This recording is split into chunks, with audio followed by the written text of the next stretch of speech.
Good evening everyone. अब हम आज स्टार्ट करने वाले हैं। हमारे चैप्टर 3 में हमने टोटल दो चीजें सीखी थी। एक इंक्रीमेंटल अप्रोच और एक टोटल अप्रोच से हमने क्रेडिट ऑफ इवोल्यूशन बनाना, ये दोनों कॉन्सेप्ट हमने कंप्लीट कर लिए थे और इसके ऑलमोस्ट सब हमने क्लियर कर लिए थे। अब हमारा जो कॉन्सेप्ट नंबर 3, हम उसकी तरफ बढ़ रहे हैं। Concept number 3, factoring service. अब ये फैक्टरिंग सर्विस हम स्टार्ट करेंगे और इसको आज के दिन में कंप्लीट करने वाले हैं हम लोग। कॉन्सेप्ट नंबर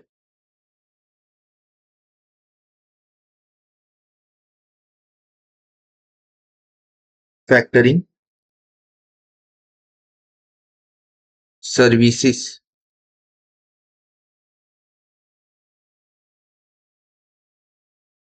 ये फैक्टरिंग क्या है? तो आप अपने 11th 12th स्टैंडर्ड के अकाउंट्स में है ना एक चीज पढ़ते थे, बिल ऑनर या बिल। एक पर्सन है जो जिसके पास बिल है, मतलब कि चेक है उसके पास।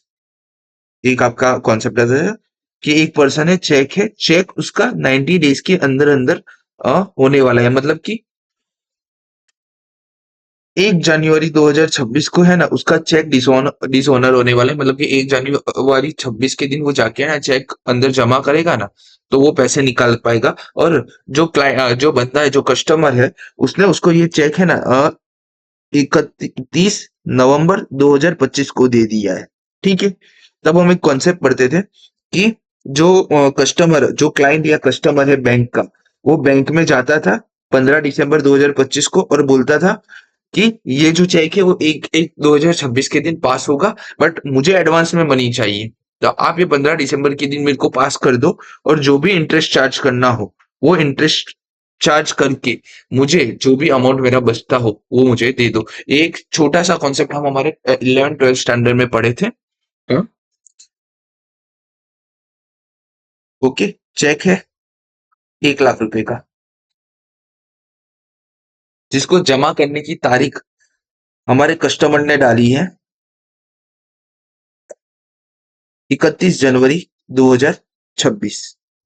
ओके।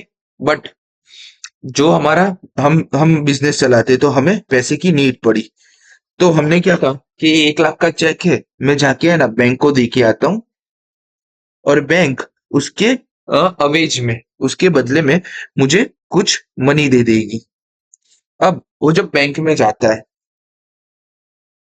तो बैंक वाला क्या करता है, वो बोलता है सर आप आए हो 15 दिसंबर 2026 को, अरे 25 को, मतलब कि अभी ये चेक को डिपॉजिट होने में अराउंड अराउंड 16, 1 डेढ़ महीने जितना बाकी है।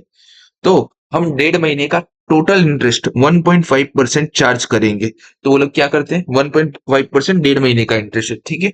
तो वो लोग क्या करते हैं, 1 लाख रुपए का चेक लेते हैं, एक दो इंटू 1.5% इंटरेस्ट चार्ज करते हैं, तो ये कितना होगा? कैलकुलेटर।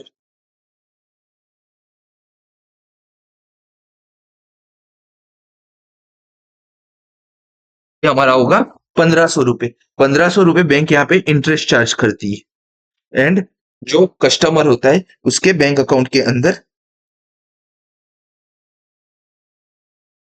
उसके बैंक अकाउंट के अंदर 98,500 रुपीज क्रेडिट कर डालती है। ठीक है। 98,500 उसके अकाउंट में जमा कर डालती है। तो ये हमने एक कॉन्सेप्ट सीखा था। बस यही बेसिस पे हमारा फैक्टरिंग का कॉन्सेप्ट चलेगा। अब एक मस्त एग्जांपल लेते हैं और उस एग्जांपल से पूरा का पूरा कॉन्सेप्ट समझते हैं, फैक्टरिंग के अंदर क्या क्या चीज होती है।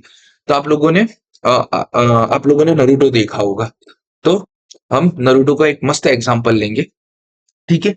आ, नरूटो जिस स्टूडियो ने एनिमेट किया है, उस स्टूडियो का नाम है स्टूडियो पायरोट या पायरोट, जो भी बोला जाता हो। तो ये स्टूडियो है जिसने है ना पूरा का पूरा एनिमे, पूरा का पूरा जो एनिमे का वर्क है ना वो एनिमेशन किया है, A to Z सारे के सारे आर्क स्टूडियो पायरोट ने अपने एनिमेशन किए, एनिमेटेड किए। तो ये हमारे लिए सेलर है। ये बंदा क्या करता है, एनिमेशन डन करता है और सेल करता है, मतलब कि ये बिजनेसमैन है। और ये एनिमेशन परचेस कौन करता था? तो ये परचेस करता था टीवी टोक्यो करके, एक टीवी है, टीवी टोक्यो। ये टीवी है ना, सारे का सारा नरूटो का राइट्स इसके ही पास है। तो ये बंदा जो है टीवी टोक्यो, ये पूरे के पूरे जापानीज टीवी नेटवर्क होता था, उसके ऊपर ये नरूटो को ब्रॉडकास्ट करता था। तो ये नरूटो के ब्रॉडकास्ट करने का काम ये करता था। ओके। और ये एनिमेटर था। एनिमेटर को हम आगे जाके क्या बुलाएंगे, सेलर। ये वन टाइप ऑफ सेलर है, जिसने पूरा का पूरा नरूटो एनिमेट किया, देन उसको टीवी टोक्यो को सेल किया। तो टीवी टोक्यो सेलर के नजर में ये क्या बन जाएगा, हमारा डेटर्स। डन। ओके। अब समझो कि स्टूडियो पायरेट ने है ना अपना पेन आर्क, पेन आर्क इसको एनिमेट किया। ओके। पेन आर्क को इसने एनिमेट किया। अब पेन आर्क को एनिमेट करने का टोटल टोटल कॉस्ट आया था around around ₹100 crore. Okay. ₹100 crore पेन आर्क को पूरा का पूरा एनिमेट करने का कॉस्ट था अपने स्टूडियो पायरेट का। और टीवी टोक्यो को ये इनवॉइस ₹100 करोड़ का इनवॉइस हमारे टीवी पायरेट ने उसको बेच दिया। ओके।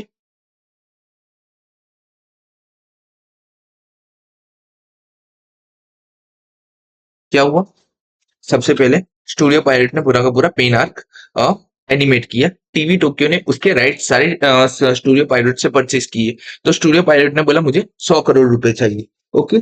तो ये ₹100 करोड़ का इनवॉइस वो टीवी टोक्यो को टीवी पायरेट ने पकड़ा दिया। अब टीवी टोक्यो क्या बोलता है, टीवी टोक्यो ने बोला था कि हम ऑन एन एवरेज 120 डेज के अंदर अंदर 120 डेज के अंदर अंदर हम हमारा पेमेंट का साइकिल चलता है, मतलब कि 120 दिन के अंदर हम आपको ये सारा का सारा ₹100 करोड़ पेड कर देंगे।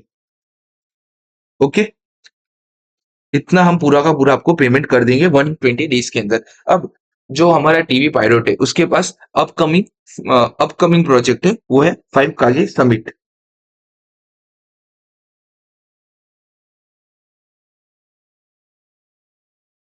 ये है अपकमिंग प्रोजेक्ट।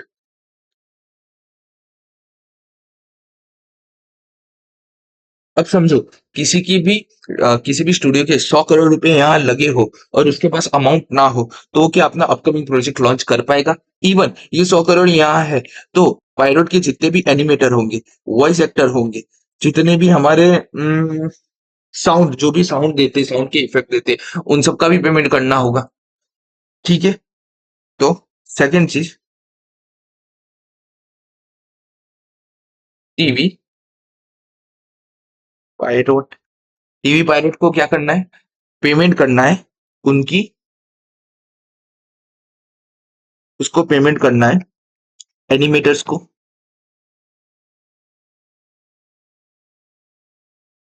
वॉइस एक्टर्स को एंड साउंड डिजाइनर को, जिसने भी उसके अंदर डिफरेंट डिफरेंट टाइप के साउंड दिए होंगे, साउंड डिजाइनर को, ऐसे लिस्ट ऑफ लोगों को उसको पेमेंट करना होगा। ठीक है। अब ये 100 करोड़ रुपए तो जब टीवी टोक्यो देगा तभी इसको मिलेंगे। ठीक है। और इसके अलावा अपकमिंग प्रोजेक्ट भी उसके पास पड़ा है, 5 कागी समिट का अपकमिंग प्रोजेक्ट,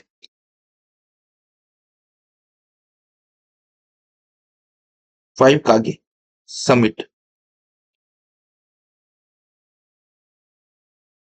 डन। समझो, टीवी पायरोट है, उसको पेमेंट करना है एनिमेटर्स को, वॉइस एक्टर को, साउंड डिजाइनर को, एक्सेट्रा, बहुत सारे लोग होते हैं।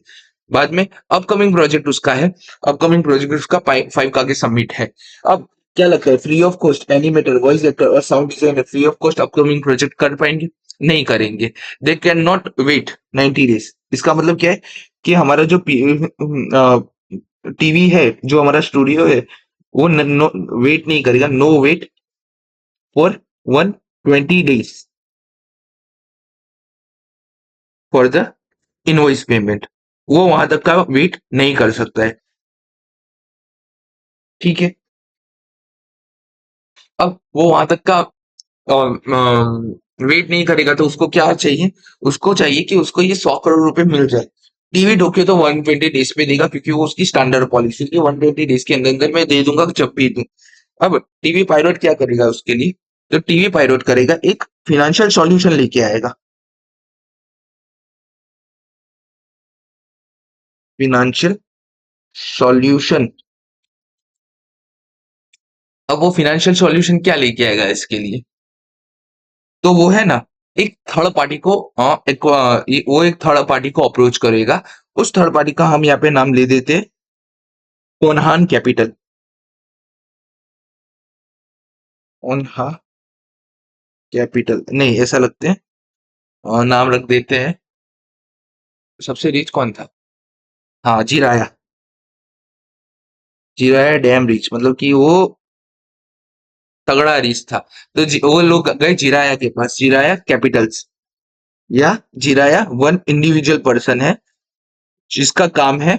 अब इसका काम क्या है जीराया का?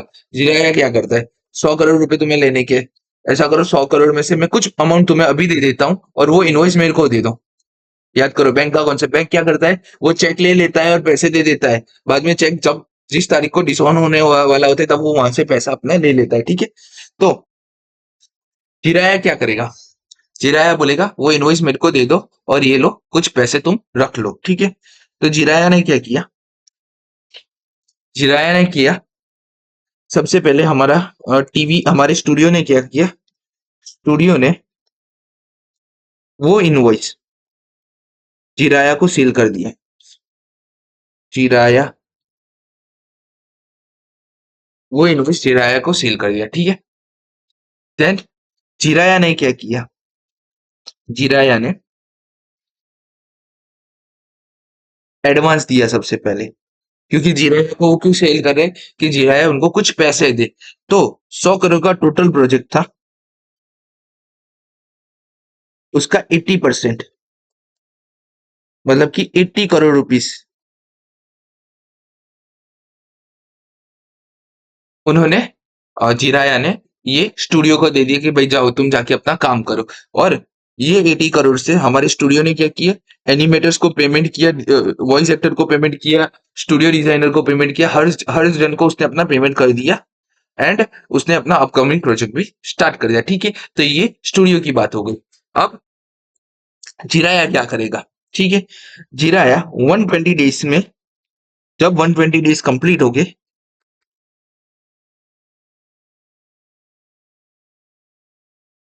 तो वो जाएगा टीवी टोक्यो के पास, कि वो बोलेगा कि आप लोगों को टीवी पैरोट को 100 करोड़ रुपीस देना बाकी है, तो आप ऐसा करो वो 100 करोड़ रुपए मेरे को दे दो। तो टीवी पैरोट क्वेश्चन करेगा, क्या क्या क्वेश्चन करेगा? कि हम आपको क्यों दे, हम डायरेक्ट स्टूडियो को देंगे।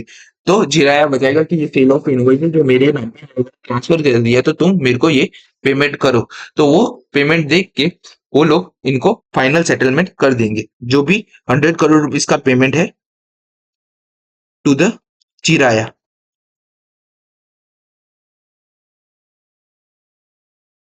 ओके, 100 करोड़ का पेमेंट वो जिराया को कर देंगे, मतलब कि टीवी टोक्यो का खेल खत्म हो गया। टीवी टोक्यो को 100 करोड़ रुपए देने थे, उसने जिराया को दे दिए। जिराया ने 80 करोड़ रुपए हमारे स्टूडियो को दे दिए। अब आगे क्या होगा? अब जैसे ही स्टूडियो को पता लगेगा कि भाई उसको 100 करोड़ पूरे मिल गए जिराया को, और स्टूडियो को कितने मिले? 80 करोड़, मतलब कि 80 करोड़ स्टूडियो को मिले। मतलब कि स्टूडियो को अभी कितने मिलने बाकी है? स्टूडियो को अभी मिलने बाकी है total total 20 crore rupees, right. 20 crore rupees studio के पास अभी भी कम है, तो वो लेने जाएगा। तो जिराया क्या बोलेगा? मैं तेरे को पूरा का पूरा 20 करोड़ नहीं दूंगा। सबसे पहले मैं क्या चार्ज करूंगा? कमीशन। जिराया सबसे पहले चार्ज करेगा कमीशन। कमीशन किस बात का? जिराया बोलेगा कि तेरे को ना कॉल करने पड़े, ना तेरे को पैसे की झंझट लेनी पड़ी। तेरा काम क्या था? तेरा तूने मेरे से पैसे लिए और सारी झंझट मेरे को दे दी। तो मैं टोटल अमाउंट का 2% कमीशन चार्ज करूंगा। ओके, टोटल अमाउंट का 2% मैं कमीशन चार्ज करूंगा, क्योंकि ये मेरा कॉस्ट हुआ है, मेरा जो भी कॉल मैंने की है टीवी टोक्यो को 25 बार जाके मैंने बोला भाई कितनी दिन में पेमेंट करेगा, कितनी दिन में पेमेंट करेगा, तो मैं उसका कमीशन चार्ज करूंगा। तो स्टूडियो ने क्या बोला, ठीक है 100 करोड़ का 2% 2 करोड़ हुआ, तो 20 करोड़ माइनस 2 करोड़ 18 करोड़ रुपए हमें दे दो। चिराग ने बोला तू अगर किसी बैंक के पास जाता, बैंक क्या करती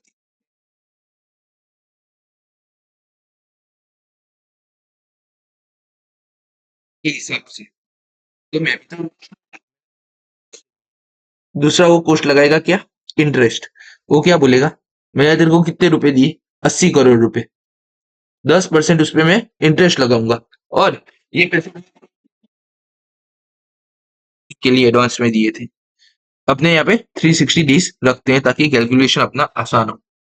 80 करोड़ का 10%, 8 crore into 120 days divide by 360 days, ये हुआ अराउंड अराउंड 2.67 करोड़ और हो गए, कि ये क्या है, इतना इंटरेस्ट है। चिराया क्या बोलेगा, सबसे पहले तो टोटल अमाउंट तेरा था 100 करोड़ रुपए, उसमें से मैंने तुझको 80 करोड़ रुपए दे दिए एज अ एडवांस, और इस एडवांस का इंटरेस्ट मैं चार्ज करूंगा at the end 2.67 crore. Okay, और मैं कमीशन भी चार्ज करूंगा around 2 crore rupees.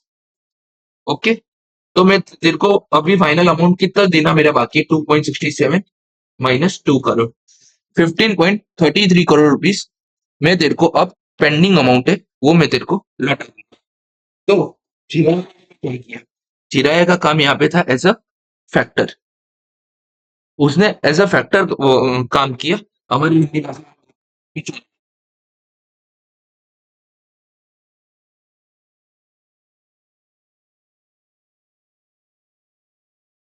Total commission plus interest 4.67 crore, मैं ये काट सकता हूँ।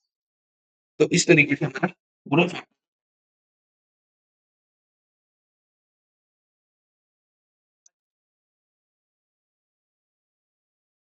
ठीक है। ओके, मुझे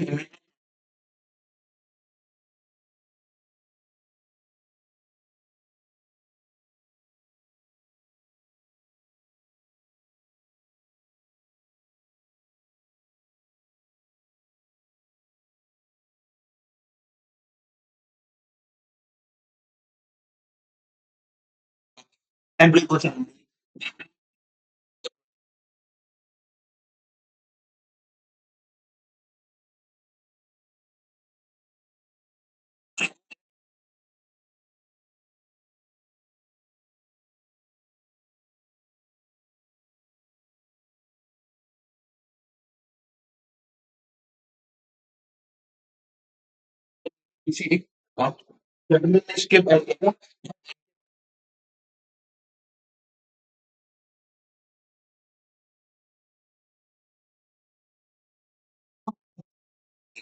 100 करोड़ का बिल है, तो राइट नाउ मैं तुमको 100 करोड़ पूरे नहीं दूंगा, मैं तेरे को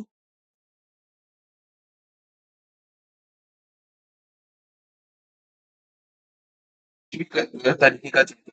वो कौन उठाएगा, फैक्टर उठाएगा, फैक्टर उसके लिए क्या चार्ज करेगा,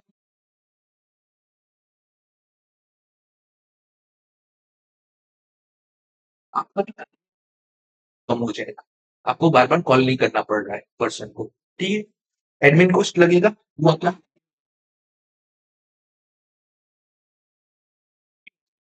ठीक है।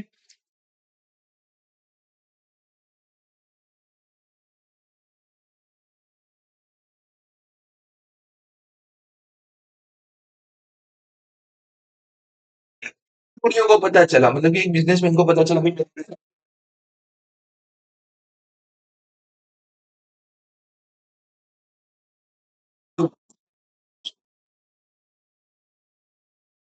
तो वो तो मैं टोटल 100 करोड़ का 2%,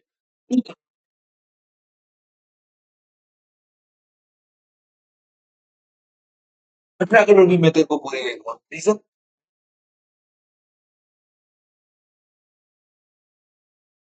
तो देखिए 120 का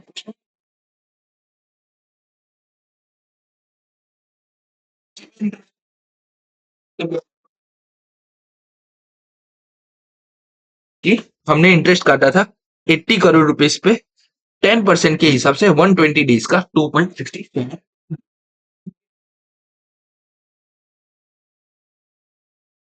बताया भाई देख, 100 करोड़ रुपए थे, उसमें से 80 करोड़ की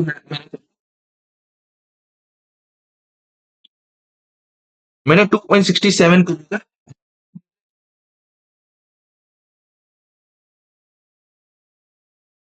तो मुझे इंटरेस्ट पेमेंट कर। ओके, 2 करोड़ रुपए तू मुझे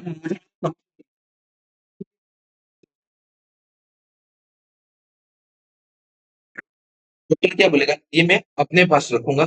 एजेंट क्या बोलेगा, मैं ये अपने पास रखूंगा। एंड रिमेनिंग 50.33 करोड़ ये तू अभी पकड़, ये ले जा। डन। ये था हमारा फाइनल सेटलमेंट। ओके। अब अब ये जो पूरा पार्ट था 4.67 करोड़, ये हमारा क्या हो गया, ये हमारा हो गया कोस्ट। ठीक है। डन। अब कोस्ट का काम खत्म हो गया, फाइनल पे आउट पता चल गया। ठीक है। अब एक और क्वेश्चन आता होगा कि हम जब credit statement of credit evaluation करते थे ना, तब एक कोस्ट आती थी,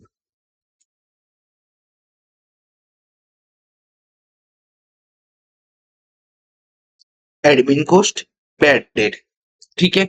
एडमिन कोस्ट और बैड डेट जैसी चीजें आती थी, और भी इसके रिलेटेड कोस्ट आती थी। अपने बीच में देखा था सैलरी ऑफ मैनेजर, ये सब भी आता था।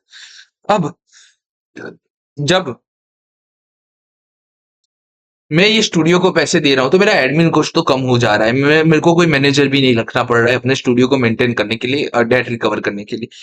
तो अभी बात है बैड डेट की, कि बैड डेट मेरे को बैड डेट मेरे को आएगा कि नहीं आएगा, मतलब कि मेरे बुक्स ऑफ अकाउंट के अंदर बैड डेट आएगा कि नहीं आएगा, मेरे को बैड डेट पड़ेगा कि नहीं पड़ेगा। उसके लिए क्या बोला जीराया ने कि भाई देख, दो टाइप के हमारे पास फैक्टरिंग है। हम दो टाइप के फैक्टरिंग रखते हैं। एक रिकोर्स फैक्टरिंग, रिकोर्स फैक्टरिंग, और दूसरा हम रखते हैं और non recourse factoring.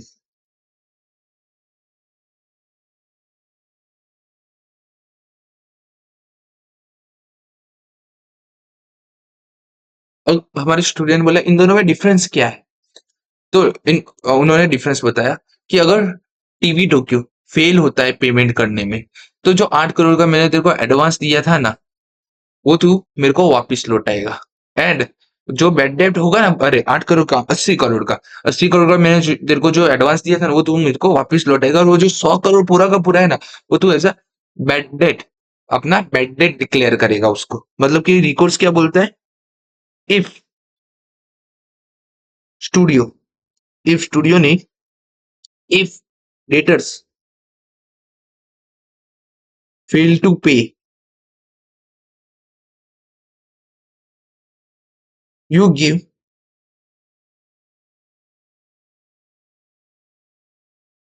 all advances return, and in your books of account declare bad debt of rupees 100 crore। Then तो ये कौन सा ऑप्शन है, ये मैं बोलूंगा ये एक रिस्की ऑप्शन है। तो एक ये रिस्की ऑप्शन हो जाता है अगर टीवी टोक्यो, अगर टीवी टोक्यो फेल हो जाता है पेमेंट करने के लिए, तो ये एक रिस्की ऑप्शन हो जाएगा रिकोर्स फैक्टरिंग का। अब रिस्की ऑप्शन तो है, बट साथ में ये चीपर भी है, चीपर ऑप्शन भी है ये। मतलब चीपर किस लिए, इसमें है ना कमीशन का रेट ऑलवेज लो होगा। ठीक है। अब नॉन रिकॉर्ड्स फैक्टरिंग में क्या होगा, if debtors fail to pay, you not give any advances back,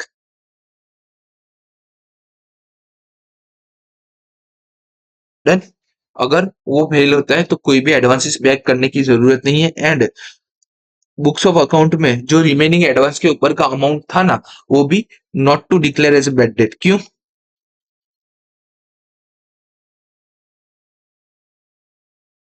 अगर समझ लो हमने है ना नॉन रिकोर्स लिया होता, 100 करोड़ था, 80 करोड़ मिल गया, उसके बाद 120 दिन हो गए, हमें पता चला कि वो पेमेंट नहीं करने वाला है, तब भी 15.33 करोड़, रिकोर्स में क्या होता है 15.33 करोड़, ये पूरा का पूरा, ये पूरा का पूरा है ना फैक्टर, फैक्टर स्टूडियो को पेमेंट करता, चिराया 15.33 करोड़ का पेमेंट करता है। क्यों ऐसा करता? तो ये एक सेफर ऑप्शन है, पहली बात तो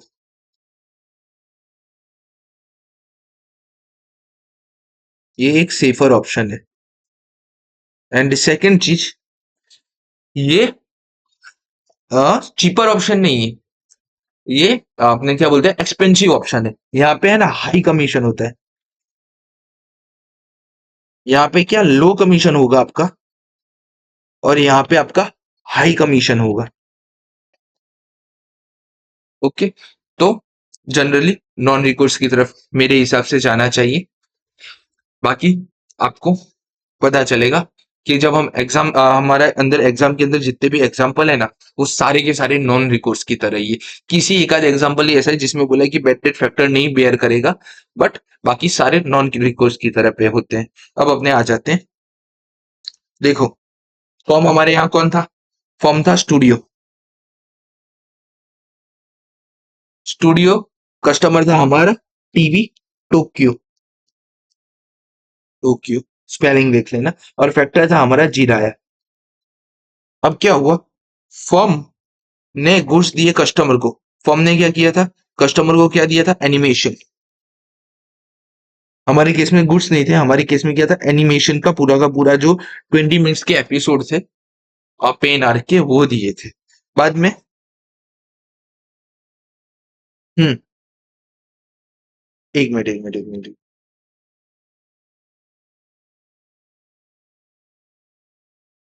ओके डन, हाँ वैसे ही है।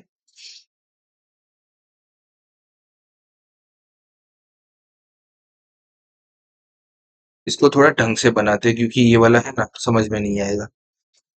फैक्टरिंग सर्विस का ढंग से एक बना के देता हूँ, आपको मजा आएगा उसके अंदर। एक होगा हमारे पास सप्लायर, और एक जगह होगा हमारा कस्टमर या तो फिर हमारा डेटर,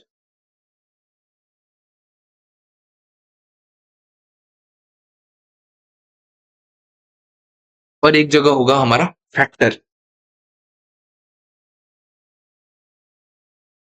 अब सप्लायर क्या करेगा, फैक्टर क्या करेगा, फैक्टर जाएगा कस्टमर के पास या डेटर के पास, वहां से मनी कलेक्ट करेगा और रिटर्न लेके आएगा, जो भी मनी रिटर्न लेके आएगा वो सप्लायर को दे देगा। डन, यहां तक समझे? ये जो दो है ना, ये हमारी कलेक्शन सर्विसेज है, ये फैक्टर की कलेक्शन सर्विस है। डन। और सप्लायर कस्टमर को क्या देगा, सप्लायर कस्टमर को गुड्स देगा या सर्विस देगा, जैसे कि अपने केस में उसने एनिमेशन दिया था, यहाँ पे हमने एनिमेशन दिया था, यहाँ पे हमने क्या किया था, सप्लायर ने फैक्टर को इनवॉइस दिया था, और इस वाले केस में उसने हमें पेमेंट किया था या फिर कैश पेमेंट किया था, और यहाँ पे पूरा का पूरा कलेक्शन सर्विस होगा। ठीक है, इस तरीके से पूरा चलता है। अब यहाँ वो क्या क्या देगा, यहाँ सबसे वो देगा एडवांस सर्विसेज, हमने पढ़ा था कि वो एडवांस देता है। ओके, देन उसके अलावा फैक्टर यहाँ पे चार्ज करता है, फैक्टर यहाँ पे क्या करेगा, चार्ज करेगा, क्या चार्ज करेगा, interest and commission. Advance service मिलती है उसके अगेंस्ट फैक्टर चार्ज करता है interest on advance, interest and commission. Okay, और कलेक्शन सर्विस में क्या होगा, वो कलेक्ट करेगा, कलेक्ट फ्रॉम डेटर, वो कलेक्ट करेगा फ्रॉम डेटर से on behalf of, on behalf of supplier, supplier के बिहाफ पे वो कलेक्शन करेगा डेटर्स से। डन। ओके, इतना पता चला। अब इसको थोड़ा और ढंग से कर लेते हैं, एडवांस सर्विस देगा तो उसके अगेंस्ट उसका चार्ज होगा इंटरेस्ट का। अगर वो कलेक्शन करेगा डेटर के बिहाफ पे, तो यहाँ पे वो क्या चार्ज करेगा, यहाँ पे चार्ज करेगा वो कमीशन। और एडवांस के अगेंस्ट वो सर्विस चार्ज करेगा और कलेक्शन के अगेंस्ट वो कमीशन चार्ज करेगा। एडवांस के अगेंस्ट इंटरेस्ट और कलेक्शन के अगेंस्ट कमीशन चार्ज करेगा सप्लायर से। डन। तो ये पूरा हमारा चार्ट है। ये चार्ट थोड़ा है ना मेरे को ढंग का नहीं लगा, उससे ज्यादा ढंग का ये वाला चार्ट है। ओके, फैक्टरिंग की बात कर ली, रिकॉर्ड्स की बात कर ली, नॉन रिकॉर्ड्स की बात कर ली।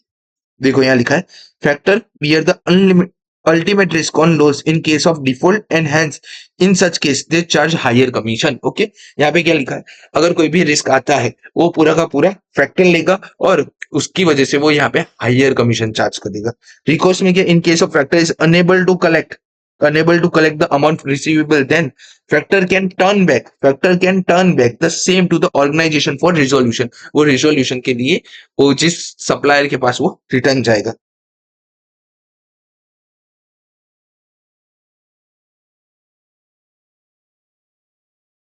There are number of financial institution providing factoring service in India. Some commercial bank and other financial agency provide the bank factor की service.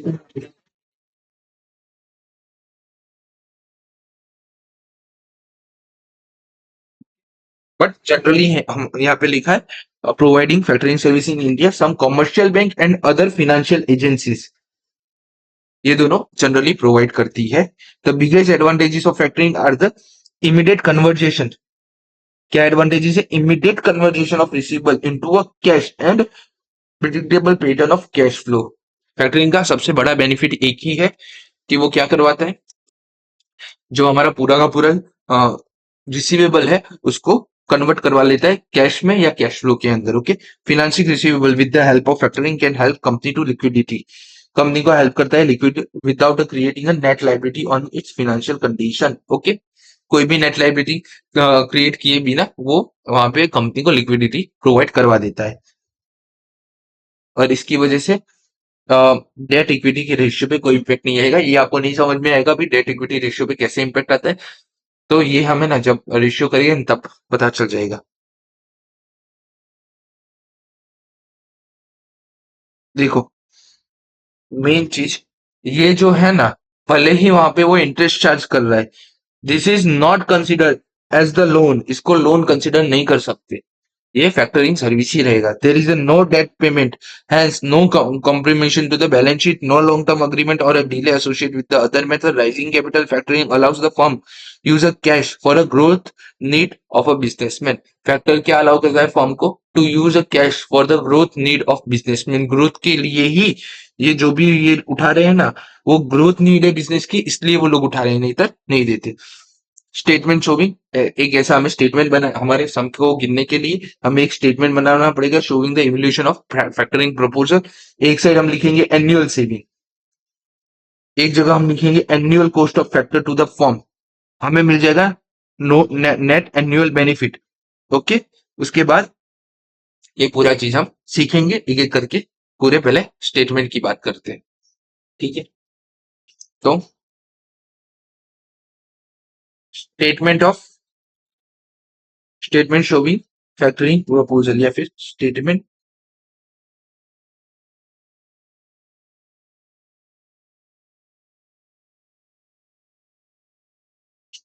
Of evaluation of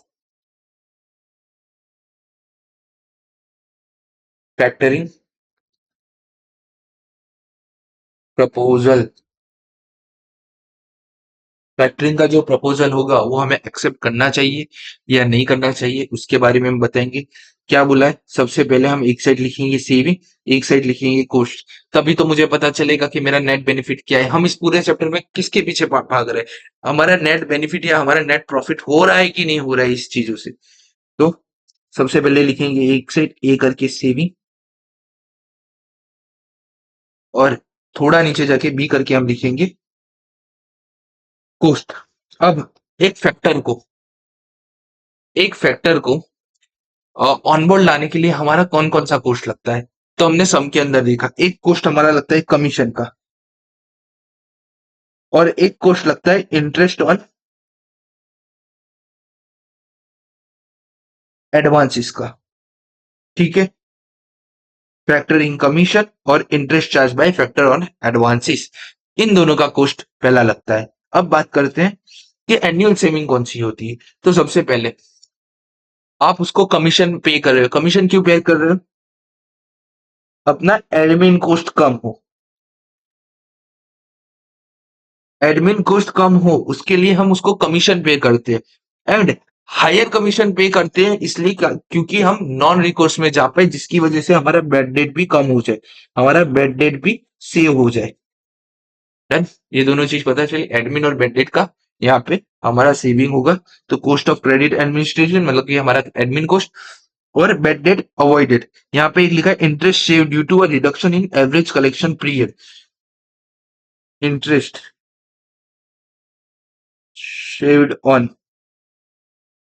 average collection period. Okay, इसका meaning क्या है? तो इसका meaning मैं समझाता हूँ। पता है, हमें बोला जाता था सम के अंदर एवरेज कलेक्शन पीरियड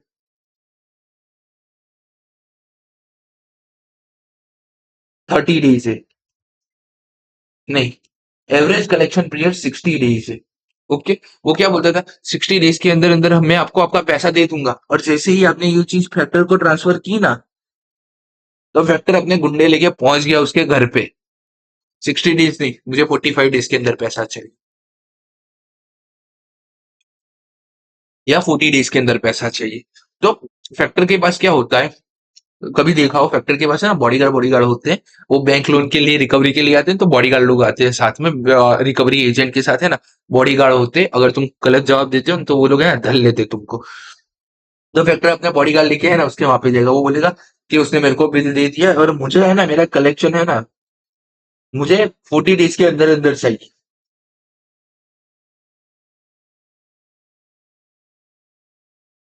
समझे? तो यहाँ पे हमारी बचत कितने दिन की हुई? 20 दिन की हमारी यहाँ पे बचत हुई, मतलब कि 20 दिन मुझे जल्दी पेमेंट मिल गया। तो ये भी तो हमारे लिए एक सेविंग है। जो पैसा मुझे 60 दिन में मिलने वाला था, वो पूरा का पूरा पैसा मेरे को 40 दिन के अंदर अंदर ही मिल गया। अब जब 40 दिन के अंदर अंदर मुझे पूरा का पूरा पैसा मिल जाएगा, तो मेरा 20 डेज का तो सेविंग होगा ना, 20 डेज का जो हमारा सेविंग होगा अपॉर्चुनिटी कॉस्ट का। समझे? अपॉर्चुनिटी कॉस्ट अपने एवरेज कलेक्शन पीरियड पे गिनते थे, तो पहले इस पे गिनने का, फिर इस पे गिनने का।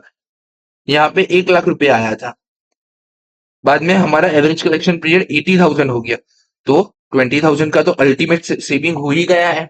ठीक है, सम गिनेंगे तब आपको ज्यादा पता चलेगा। तो ये हमारा हो गया interest on saved due to reduction in average collection period. यहाँ पे आप अगर फॉर्मूला देखोगे, cost of annual credit sale, कितना पूरे साल में क्रेडिट सेल किया, इनटू रेट ऑफ इंटरेस्ट, हमारा अपॉर्चुनिटी कॉस्ट का इंटरेस्ट, इनटू उसको मल्टीप्लाई करेंगे प्रेजेंट कलेक्शन पीरियड, हमारी जो कलेक्शन पीरियड था 60 डेज का, माइनस न्यू कलेक्शन पीरियड था 40 डेज का, डिवाइड बाय 360, 365, 52 वीक्स और 12 मंथ, जो भी है उससे डिवाइड करोगे। ठीक है, ये भी हो गया हमारा, ये भी हो गया, ये भी हो गया, ये भी समझ लिया क्या है, ये और ये सब समझ लिए। अब इंटरेस्ट के अंदर है ना एक फॉर्मूला दिया है, इंटरेस्ट कैसे गिनेंगे। तो अमाउंट अवेलेबल फॉर एडवांस और annual credit cell minus factoring commission minus factoring reserve. Annual credit cell में से आप कमीशन और रिजर्व ये दोनों चीज बात कर डालोगे, फैक्टरिंग जो भी अपने पास रिजर्व करके रखता है, तो जो भी अमाउंट दिया होगा वो क्या होगा, एडवांस होगा। और इस एडवांस को मैं collection period divide by 360 into rate of interest कर दूंगा, तो मुझे इंटरेस्ट मिल जाएगा यहाँ का। ठीक है, ये नहीं समझ में आया हो कोई बात नहीं, सम के अंदर बहुत बार आएगा, हर सम के अंदर ये हमें ढूंढना ही पड़ेगा इंटरेस्ट। ठीक है, टोटल एनुअल सेविंग में से एनुअल कॉस्ट माइनस करेंगे, तो हमें एनुअल बेनिफिट मिल जाएगा। एनुअल बेनिफिट पॉजिटिव हो तो एक्सेप्ट कर लेने का, एनुअल बेनिफिट नेगेटिव हो तो कभी भी एक्सेप्ट नहीं करने का। ठीक है, अब इसमें बोले rate of effective cost of factoring to the firm. अब वो बोल सकते हैं कि हमें रेट दो, परसेंटेज में दो कि कितना हमें पड़ रहा है, तो क्या होगा यहाँ पे जो बेनिफिट आया होगा। ओके, हम्म, यहाँ पे जो बेनिफिट आया होगा उसको हम एडवांस से डिवाइड करेंगे, इंटू 100 करेंगे, तो हमें हमारा मिल जाएगा। यहाँ पे सम क्या दिया है, कोस्ट को अमाउंट अवेलेबल फॉर एडवांस से डिवाइड कर दो, जो हमारा कोस्ट है उसको, ये वाला cost. Okay, cost of factoring of the firm, इसको डिवाइड करो अमाउंट अवेलेबल फॉर एडवांसेस, या फिर net annual cost of factory to advance to be paid. Okay, advance कितना मिलने वाला है उससे डिवाइड करो, या एडवांस कितना मिल सकता है उससे डिवाइड करो इन 200। ये कब डिवाइड होगा? जब आप फैक्टरिंग के पास चले गए उसके बाद पता चलेगा, और यहाँ पे एक अजम्पशन होगा कि हाँ भाई इतना तो मुझे एडवांस मिल ही सकता है। ठीक है, फॉर्मूला से कुछ ज्यादा इसमें हार्ड चीज नहीं है, सीधी बात है। जब हम सम गिनेंगे ये सब आपको धीरे धीरे करके क्लियर होगा।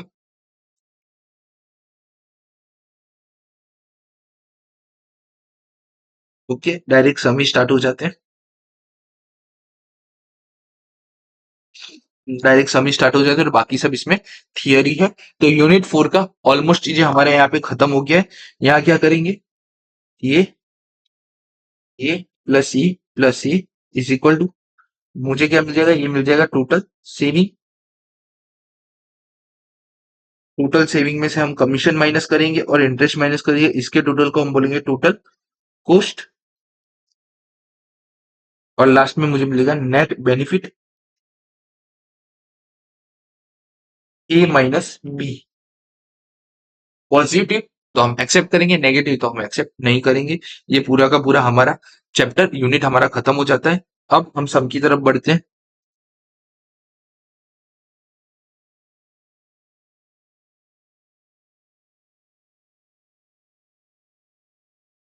एक एक करके अब सम देखना स्टार्ट करेंगे, एंड अराउंड अराउंड आज का लेक्चर और मोस्ट ऑफ दी कल के लेक्चर में हमारा ये चीज खत्म हो जाएगा। ठीक है, एक 5 मिनट्स का हम ब्रेक लेते हैं, क्योंकि अब है ना गला सूखने लगा है पूरा का पूरा, तो मैं पानी पानी पी के आता हूँ। ठीक है, तब तक आप क्या करना, आप हमारा जो हमने नरूटो वर्स यहाँ पे बनाया है, ये पूरा का पूरा नरूटो वर्स याद कर लो कि नरूटो वर्स का ये फाइनल आउटपुट है हमारा, सेविंग माइनस पुष्टि। आप याद कर लो, तब तक में मैं एक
ओके, अब स्टार्ट करते हैं हम चैप्टर नंबर 3 क्वेश्चन नंबर 1 से।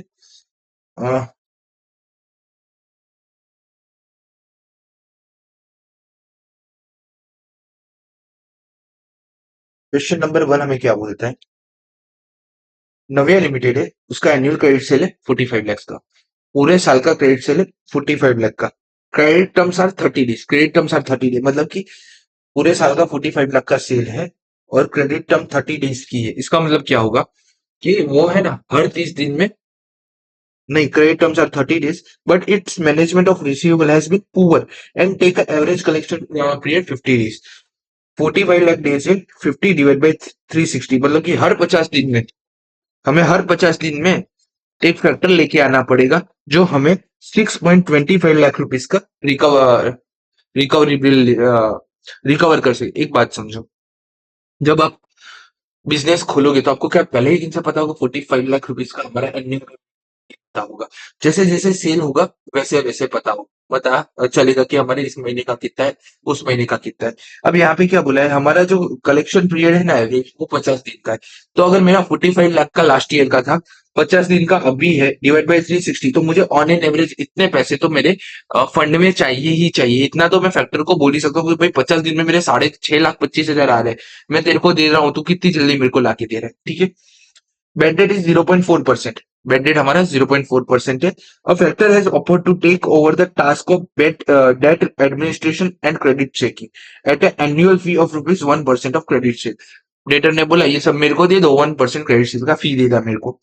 Estimated that it would be save rupees 35,000 per year in admin cost as a result. इससे क्या होगा, 35,000 का हमारा एडमिन कोस्ट का क्या होगा, 35,000 का हमारा एडमिनिस्ट्रेशन कोस्ट का है ना सेविंग होगा। Due to efficiency of a factor, factor की एफिशिएंसी की वजह से average collection period would be reduce to 30 days. जो हमारा 50 दिन में पैसा कलेक्ट होता है ना वो 30 दिन में होगा। And bad debt would be zero, bad debt हमारा जीरो हो जाएगा। The factor would advance 80%। Okay, क्या बोला इसने? And bad debt would be zero, zero हमारा बेड डेट हो जाएगा। Factor would be advance 80% of invoice debts at the annual interest rate 11%। Bad जो हमारा फैक्टर है वो हमें 80% एडवांस देगा 11% के एनुअल 11% के एनुअल इंटरेस्ट के साथ। Navya limited is currently financing receivable from OD facility 10% per year. Navya limited क्या करती है कि 10% के हिसाब से वो बाहर से है ना पैसे लेके आती है, मतलब कि ओडी से ओवरड्राफ्ट से पैसे लेके आती है 10% के हिसाब से। If occurs of credit cell is throughout the year, compute whether the factor service should be accepted or rejected, assume 365 days in a year. Okay, तो अब ये पूरा का पूरा हम सब यहाँ पे गिनेंगे एक एक करके हर चीज। सबसे पहले स्टेटमेंट, स्टेटमेंट के अंदर दो चीजें होगी, सेविंग, एक जगह होगा हमारा सेविंग का फैक्टर और एक जगह होगा हमारा कोस्ट का फैक्टर, ठीक है। सबसे पहले हम सेविंग की बात करते हैं। सेविंग में हमें यहां बोला है Navya limited it estimated that would be save rupees 35,000 per year in administration coast. तो हम यहाँ सबसे पहले सेविंग क्या होगी हमारी एडमिन कोस्ट की, administration cost 35,000 rupees per year. Okay, यहाँ पे जो भी चीजें होगी वो आएगी पर ईयर के हिसाब से।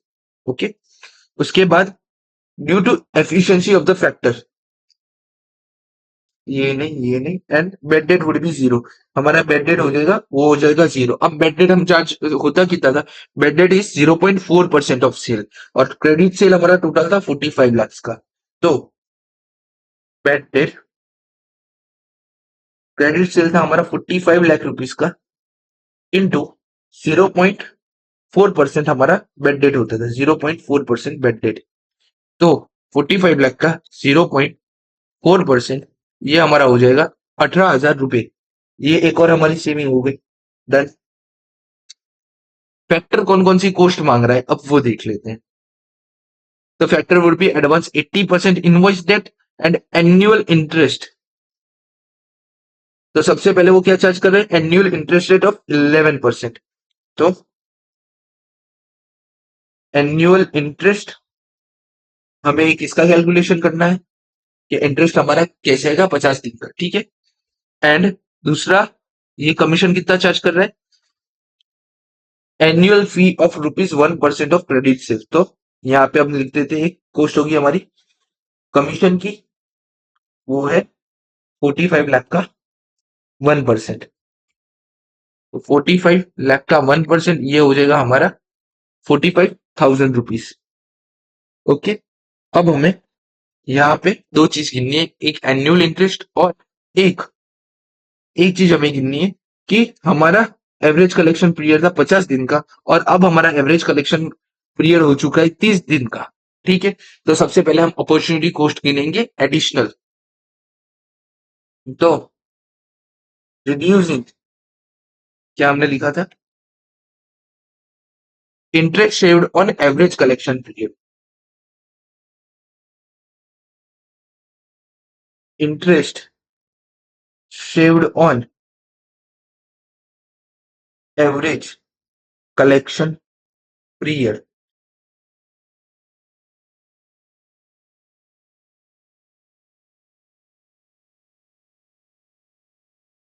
अब हम इंटरेस्ट का पोर्शन देखते हैं। तो हमारा जो एनुअल इंटरेस्ट है हमें वो सबसे पहले हम ये वाला इंटरेस्ट का पोर्शन देखेंगे, interest saved on average collection period.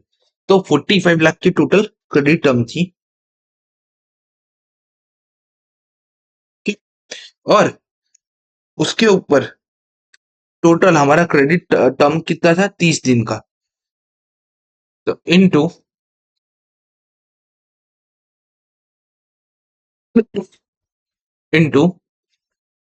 अरे क्रेडिट टर्म कहाँ देखा है, हमारा एवरेज कलेक्शन पीरियड में देखना है। एवरेज कलेक्शन पीरियड हमारा 50 दिन का था।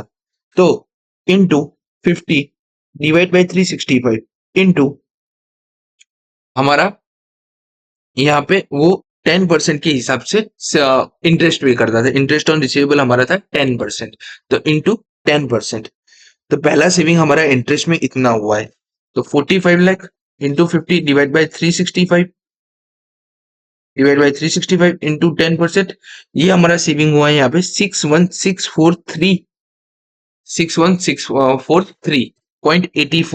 तो हम यहाँ इसको 0.84 ही रहने देते हैं, चलो 0.84। ओके। तो 45 लाख का उसका क्रेडिट सेल था। क्रेडिट सेल था 45 लाख का, और एवरेज कलेक्शन पीरियड उसका था 50 दिन का। और उसके ऊपर उन लोगों ने यहाँ पे बोला है 10% के हिसाब से वो पर ईयर इंटरेस्ट लेते थे। तो इंटू 10%, तो इतना हमारा सेविंग हुआ। अब एनुअल इंटरेस्ट की बात करते हैं। तो सबसे पहले हमें फाइंड आउट करना है हमने एडवांस कितना दिया है। तो एडवांस के लिए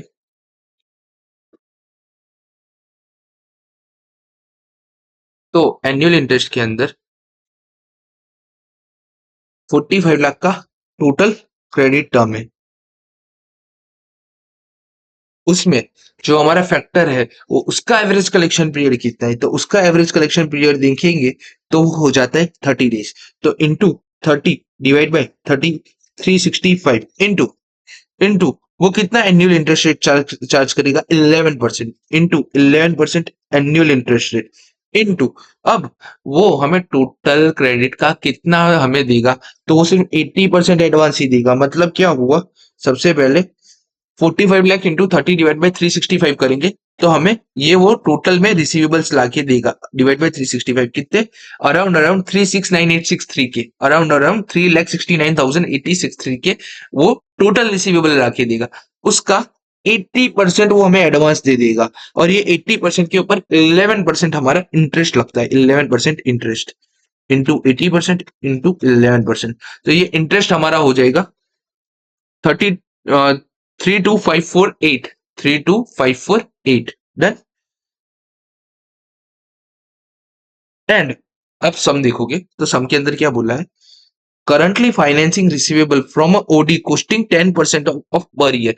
मतलब कि जो अभी 20% उसको नहीं मिले हैं, जो 20% अमाउंट पेंडिंग है उसका, वो क्या करेगा, वो उसको है ना 10% ओडी से लेके आएगा। देखो यहाँ पे ओवरड्राफ्ट का क्लियर कट मेंशन किया है। और ओडी क्या करता है,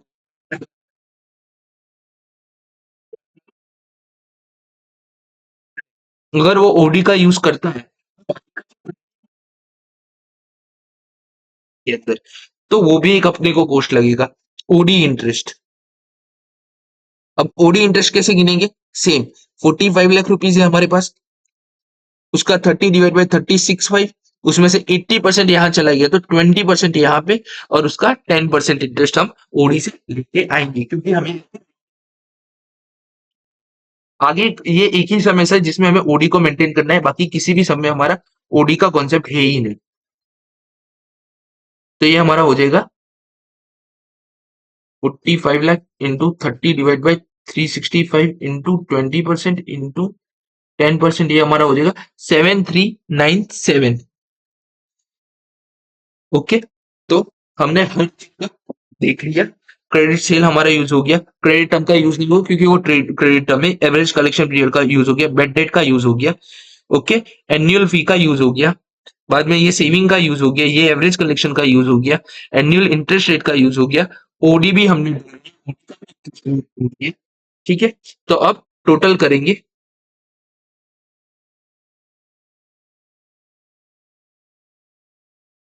तो हमारा सेविंग का टोटल होता है,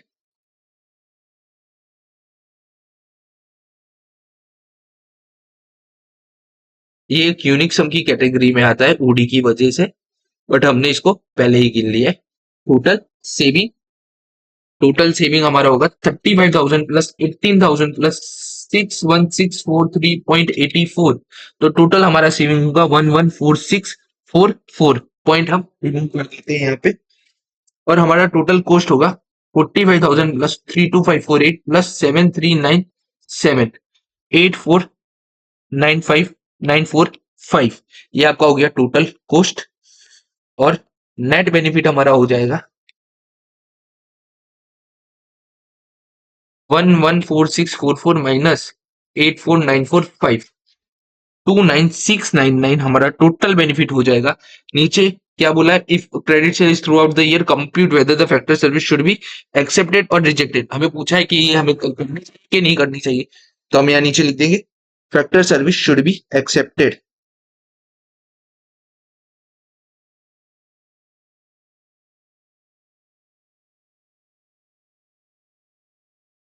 ओके, क्या किया,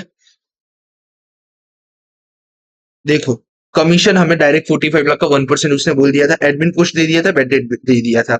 ये हम हमारा जो interest saved on average collection period कैसे ढूंढा, total credit into 50 divide by 365 into 10% किया, तो हमें हमारा टोटल एवरेज कलेक्शन पीरियड मिल गया, इसका उतना इंटरेस्ट होता था 61643। ओके, ठीक है, यहाँ पे हमारे पास कोस्ट नहीं था, नहीं तो हम यहाँ कोस्ट डायरेक्ट लिखते, बट कोस्ट नहीं है तो हमने क्या लिख दिया, डायरेक्ट सेल लिख दिया। ओके, बाद में कोस्ट, कोस्ट में एडमिन तो हमें पता चल गया था। एनुअल इंटरेस्ट हमने कैसे ढूंढा, तो जो फैक्टर को हम इंटरेस्ट पे कर रहे हैं वो कौन सा है, एनुअल इंटरेस्ट है, वो कैसे काउंट होगा, 45 लाख है into average collection period factor का 30 डेज का है, और वो 80% ही एडवांस देगा इनटू उसका इंटरेस्ट रेट है 11%। अब सम के अंदर बोला था कि currently financing receivable from OD costing 10% a year, मतलब कि जो भी हमारा रिमेनिंग अमाउंट हमारा होगा 20%, वो हम ओडी इंटरेस्ट से लेके आएंगे और वो हमें 10% के हिसाब से पड़ेगा, तो 73978495, और ऐसे हमारा पूरा इसका आंसर आ गया। नीचे हमने हमारा एक छोटा सा पहलू दे दिया कि हाँ फैक्टर का सर्विस हमें एक्सेप्ट करना चाहिए, factor service should be accepted since net benefit is rupees is rupees 296999। Done.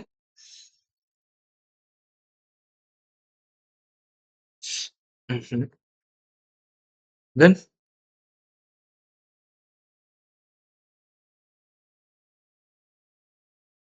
Question one हमारा कंप्लीट हो गया। ओके, ये एक यूनिक क्वेश्चन का सीरीज में चला जाएगा।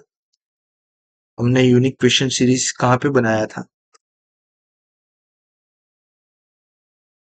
नहीं कहीं तो बनाया था यूनिक क्वेश्चन का, एफएम चैप्टर 3 के अंदर। हाँ, chapter 3 question number 1, unique question series question number 1 हमने एक यूनिक क्वेश्चन के अंदर ले लिया। ठीक है, क्वेश्चन 2 अभी का काम नहीं है, बात का काम है, क्योंकि ये एक जनरल अंडरस्टैंडिंग वाला सम है। ठीक है, क्वेश्चन 4 हो गया, क्वेश्चन 5 6 6 हो चुका है, 7 हो चुका है। क्वेश्चन नंबर 8, 8 भी अभी एक जनरल अंडरस्टैंडिंग वाला क्वेश्चन है, ये बाद में करते हैं। इसके साथ एक छोटा सा और कॉन्सेप्ट समझाना है। क्वेश्चन नंबर 9 की तरफ बढ़ते हैं। ये नवंबर 2021 की एग्जाम में पूछा गया था, ठीक है। तो अ फैक्टर है has offered a company to buy a account receivables to account receivable that relevant information is below, relevant information below दी गई है। पढ़ते हैं एक एक करके। क्वेश्चन था पास्ट ईयर का, नवंबर 2021 का।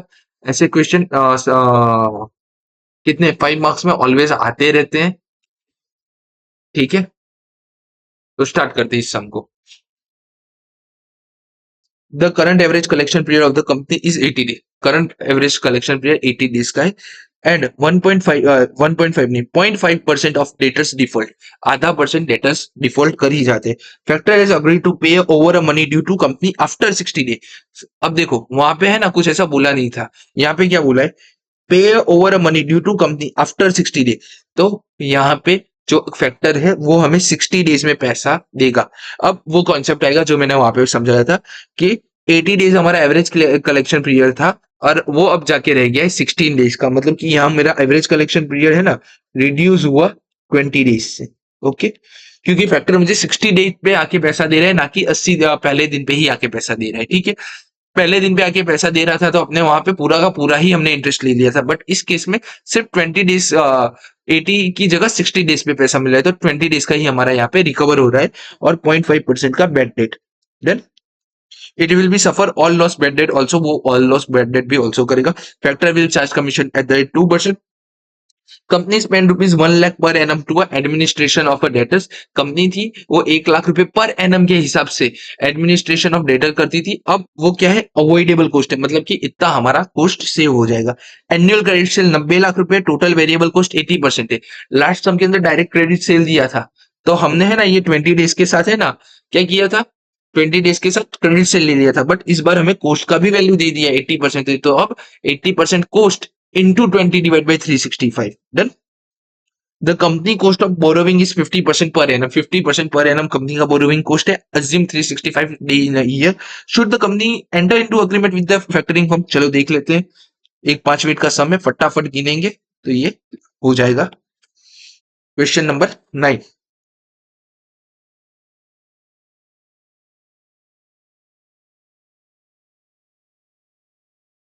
स्टेटमेंट शोइंग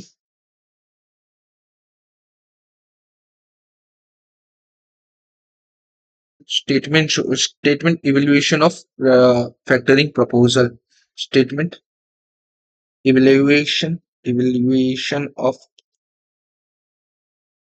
फैक्टर प्रपोजल, ठीक है। एक सेकंड दे रहा मेरे को उससे पहले। आह,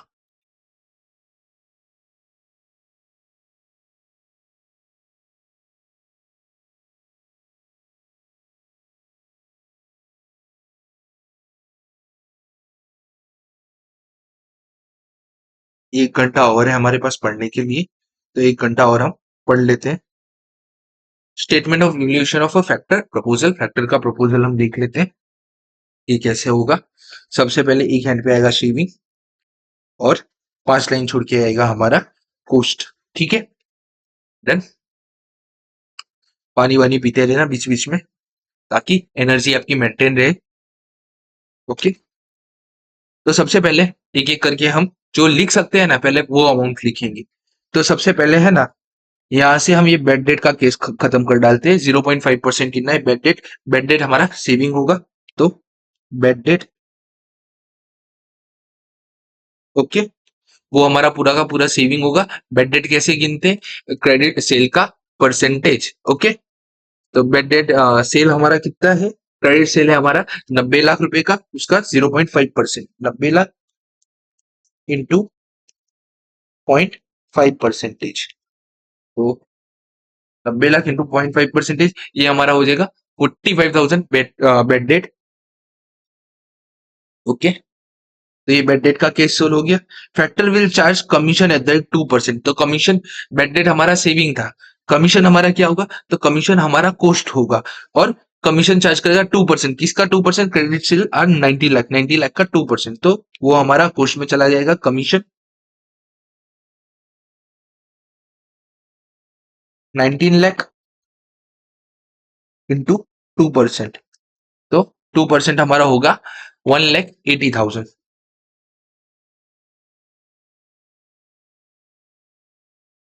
ये आपका बेसिक सम है, ठीक है, डन। उसके बाद क्या बोले, कंपनी स्पेंड करेगी 1 lakh rupees per annum on admin of debtor, और ये कॉस्ट अब अवॉइडेबल है। कंपनी अभी तक 1 लाख रुपए पर एनम के हिसाब से एडमिनिस्ट्रेशन करती थी डेटर का, अब ये अवॉइडेबल कॉस्ट हो गई। अवॉइडेबल हो गई कि मतलब इतना हमारा सेविंग होगा। तो अब लिखेंगे एडमिन कॉस्ट,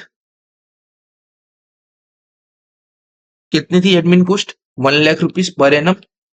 ओके, ये पूरा हमारा स्टेटमेंट पर एनम का है, सारा अमाउंट पर एनम में ही आएगा। ओके, ये खत्म हुआ। तो ये दोनों हमारा खत्म हो गया। अब सिर्फ हमारा एक ही चीज बाकी है, interest on average collection period. Average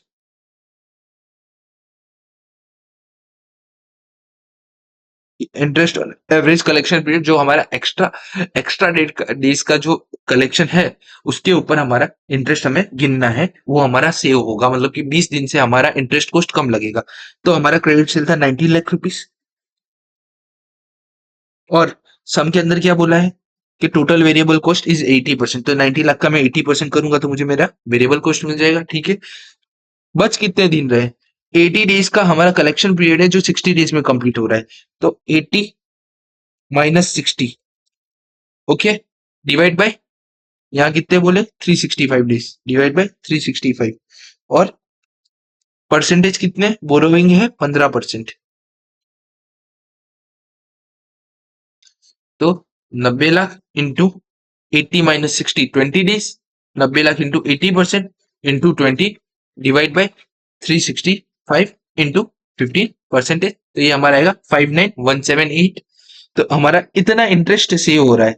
अगर इसको है ना, एक और तरीके से मैं आपको समझाऊं ना, तो मैं एक और तरीके से आपको समझाना चाहता हूँ। हम उस तरीके से एक बार समझ लेते हैं। तो एक अल्टरनेटिव फॉर्म में इसको समझ लेते हैं, इंटरेस्ट को एक अल्टरनेटिव टू है। ओके, अगर कंपनी कंपनी जाती और कंपनी कंपनी का अपॉर्चुनिटी कॉस्ट कितना होता है, हम ये गिनते हैं सबसे पहले। बाद में फैक्टर का अपॉर्चुनिटी कॉस्ट कितना होता है वो गिनते हैं। ओके, तो अगर कंपनी होती, कंपनी खुद ही सब कुछ करती होती, तो कंपनी का अपॉर्चुनिटी कॉस्ट कैसे आता है? 90 लाख रुपए है क्रेडिट सेल, उसका 80%, और कंपनी का एवरेज कलेक्शन पीरियड था 80 डेज का। तो इंटू 80 डिवाइड बाई 365 इंटू 15% का रेट था। तो ये कंपनी का कलेक्शन पीरियड, कंपनी का अपॉर्चुनिटी कॉस्ट हो गया। कंपनी का अपॉर्चुनिटी कॉस्ट कितना होगा? 90 lakh into 80% into 80 divide by 365 into 50%। Okay, तो ये हमारा हो जाएगा 236712। डन। ये है बिफोर फैक्टरिंग। अगर मैं फैक्टर को नहीं बुलाता हूं अपने घर के अंदर, 1 सेकेंड, एक कॉल आ रहा है। हेलो, हेलो, कौन? हम्म, तो हम डिस्कस कर रहे थे कि कंपनी का जो अपॉर्चुनिटी कॉस्ट है वो बिफोर बिफोर फैक्टर, फैक्टर आने से पहले 2367, मतलब कि 2,36,712 रुपीज था। अब बात करते हैं कि कंपनी का अपॉर्चुनिटी कॉस्ट आफ्टर फैक्टर कितना होगा। अगर फैक्टर चला जाए, फैक्टर आता है, तो फैक्टर जब आएगा तब हमारा अपॉर्चुनिटी कॉस्ट कितना होगा? तो 90 लाख का टोटल हमारा क्रेडिट सेल है, इंटू 80% हमारा वेरिएबल कॉस्ट है, क्योंकि हम वेरिएबल कॉस्ट में गिनते हैं। अब हमारा अपॉर्चुनिटी गिर के 60 हो जाता है, 60 डेज हो जाता है कंपनी का average collection period, into 365 days into 15%। अगर ये करेंगे तो हमें मिलेगा 90 lakh into 80% into 60 divide by 365 into 50%। तो ये हमारा आता है 177534। ओके, ये हमारा आता है। अब बिफोर और आफ्टर का कंपैरिजन करते तो हमें अब कितना नेट बेनिफिट यहाँ पे हो रहा है। तो मैं यहाँ पे नेट बेनिफिट देखने के लिए बिफोर में से आफ्टर माइनस कर दूंगा। तो मुझे मिलेगा 236712 माइनस 177534।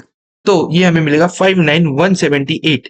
और आप ये नेट बेनिफिट, ये हमारा नेट बेनिफिट है, मतलब कि इतना मेरे को है ना वर्किंग कैपिटल के अंदर कम रुकना पड़ा, इतना मेरे पास मेरा इतने दिन से डी कम हो गया है। तो ये 59178 और यहाँ पे आप देखेंगे 59178 ऐसे ये मैच हो जा रहा है। तो हमारा ये भी कंप्लीट हो गया, मतलब कि हर चीज हमारा कंप्लीट हो गया। ओके, इसमें एडवांस के ऊपर इंटरेस्ट की कोई बात की नहीं है। तो 45,000 प्लस 1 लाख, 1,45,000 प्लस 59178, ये हमारा हो जाएगा 2,04,178। टोटल कॉस्ट हमारा इतना ही रहेगा 1,80,000। तो हमें मिल जाएगा नेट बेनिफिट, नेट बेनिफिट हमारा होगा 1,80,000 24,178। तो ये हमारा टोटल बेनिफिट होगा। डन। अब हम यहाँ पे एक अपना एडवाइस दे देंगे कि सिंस सेविंग ऑफ फर्म या फिर net benefit, since net benefit of firm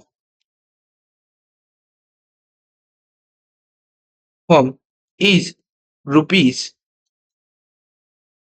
24,178, okay, therefore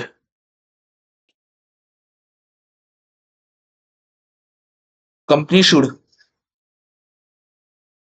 enter into agreement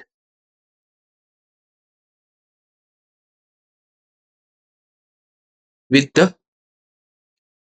factor या फैक्टरिंग फॉर्म, जो भी अंदर बोला वो हम लिखेंगे। फैक्टरिंग फॉर्म लिखा है, फैक्टर लिखा है, फैक्टरी लिखा है, तो with the factor. Okay, since the net benefit of form is rupees, जो हमारा नेट बेनिफिट है फॉर्म का वो हो रहा है 24,178, therefore company should enter into agreement with the factor. Company को अग्रीमेंट में जाना चाहिए फैक्टर के साथ।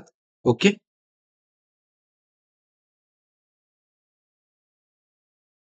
डन। ये क्वेश्चन हमारा यहाँ पे कंप्लीट होता है। ये क्या आया भाई? Okay, done. ये हमारा क्वेश्चन नंबर यहाँ पे ये खत्म होता है, क्वेश्चन नंबर 9। ठीक है, question 10, 11, question number 12, advise which alternative should assume that based on the annual percentage of cost, advise which alternative should, okay, ये पूरा फैक्टरिंग का ही कॉन्सेप्ट है, ये बाद में देखते हैं। 13, 14, 15 हो गया, 16। ठीक है, क्वेश्चन नंबर 16 देखते हैं। ये मई 24 के अंदर आया था। सजेस्टेड आंसर, मतलब कि पास्ट ईयर पेपर का है। और ये कितने मार्क्स में आया था? 5 मार्क्स, 5 मार्क्स के अंदर।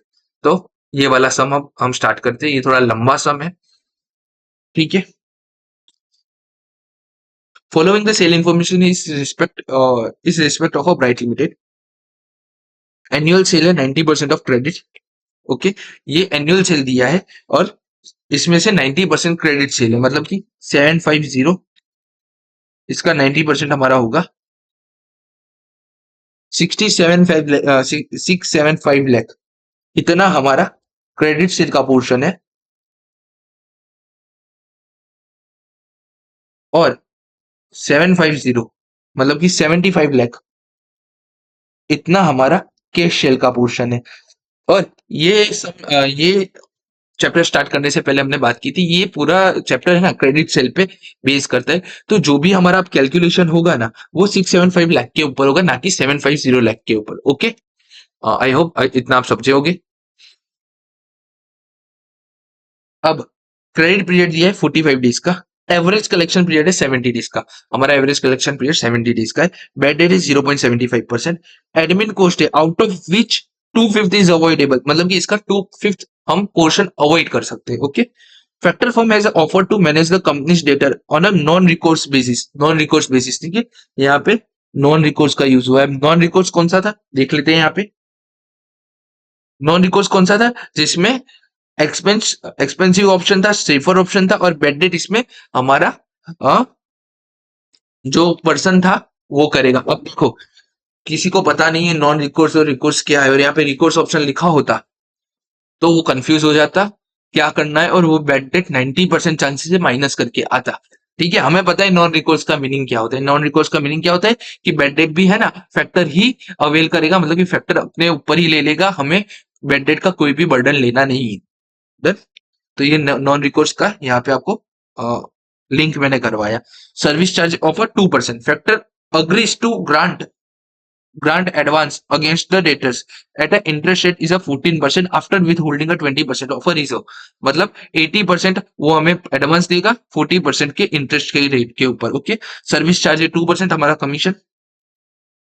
Payment period guaranteed by the factor is 45 days, कि 45 डेज के अंदर फैक्टर हमें पेमेंट कर देगा सारा का सारा। अब समझो, हमारा एवरेज कलेक्शन पीरियड था 70 डेज का, minus 45 days, done. 75 minus 45 days मतलब 30 दिन से हमारा एक्सिस है, मतलब कि 30 दिन के अंदर अंदर हम 30 दिन से हमारा क्या इंटरेस्ट का बेनिफिट हमें मिलेगा, अपॉर्चुनिटी कॉस्ट का हमें 30 दिन का बेनिफिट मिलेगा। ठीक है,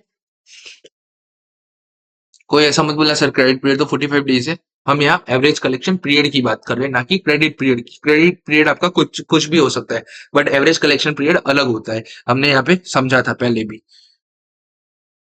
समझा था नहीं, ये वाला था कि क्रेडिट पीरियड कुछ भी हो सकता है लेकिन एवरेज कलेक्शन पीरियड कुछ और होगा। Done, okay. The cost of capital of the company is 12.5%। Cost of capital company की 12.5% है, मतलब ये अपॉर्चुनिटी कॉस्ट की बात कर रहे हैं। One time re radiance payment of ₹50,000 is required to be made factor. ये क्या बोल रहे हैं, एक बार हमें 50,000 का पेमेंट करना पड़ेगा फैक्टर को, रेडियंस पेमेंट। ये क्या होता है कि आप किसी फैक्टर के पास जाओ और आप उसको बोल दो पहले ही दिन जाके, भाई ये 1 करोड़ का माल है, जाके इसका इसका 80% मेरे को एडवांस दे दे और उसके बाद से कलेक्ट हो, तो वो भरोसा कैसे करेगा। आप कभी भी बैंक लोन लेते हो तो वो कुछ चार्जेस लेते हैं, वन टाइम चार्जेस लेते हैं, ठीक है, फाइलिंग चार्जेस या ऐसे चार्जेस। तो वैसे ही ये 50,000 वन टाइम चार्ज है रिड्यूस पेमेंट का, तो ये एक ही बार देना है फैक्टर को। Calculate the effective cost of factor. Okay, यहाँ पे एक नया कॉन्सेप्ट है कि इफेक्टिव कॉस्ट ऑफ फैक्टरिंग क्या होती है ऑफ द कंपनी की, मतलब कि कितने परसेंट उसको इफेक्टिव रहता है। अपने एक एक करके ये पूरा समझेंगे। 5 मार्क्स का है, वर्थ करता है, 5 मार्क्स से ज्यादा का ही वर्थ करता है। बट स्टार्ट करते हैं। क्वेश्चन नंबर ये हमारा है 16। क्वेश्चन नंबर 16 स्टार्ट करते हैं। एक जगह लिखेंगे सेविंग और एक जगह हम लिखेंगे कोस्ट। ओके, एक एक करके हम सेविंग और कोस्ट का बाइफरकेशन करके यहाँ पे ले आएंगे। ठीक है, सब कुछ हम रिमूव कर देते हैं पहले तो।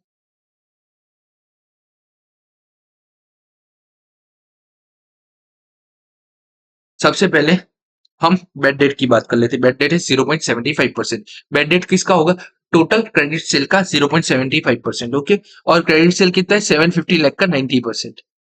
ओके, तो सेविंग में सबसे पहले हम लिखेंगे बेड डेट। नॉन रिकोर्सिस पे है, ये इस सम का नंबर क्या है, क्वेश्चन नंबर 16। यूनिक क्वेश्चन में नहीं डाल रहा हूं, बट कुछ इसको मैं रीफ्रेम करूंगा इस सम को, और रीफ्रेम करके है ना आपको गिनने के लिए दूंगा बाद में कभी। ठीक है, डन।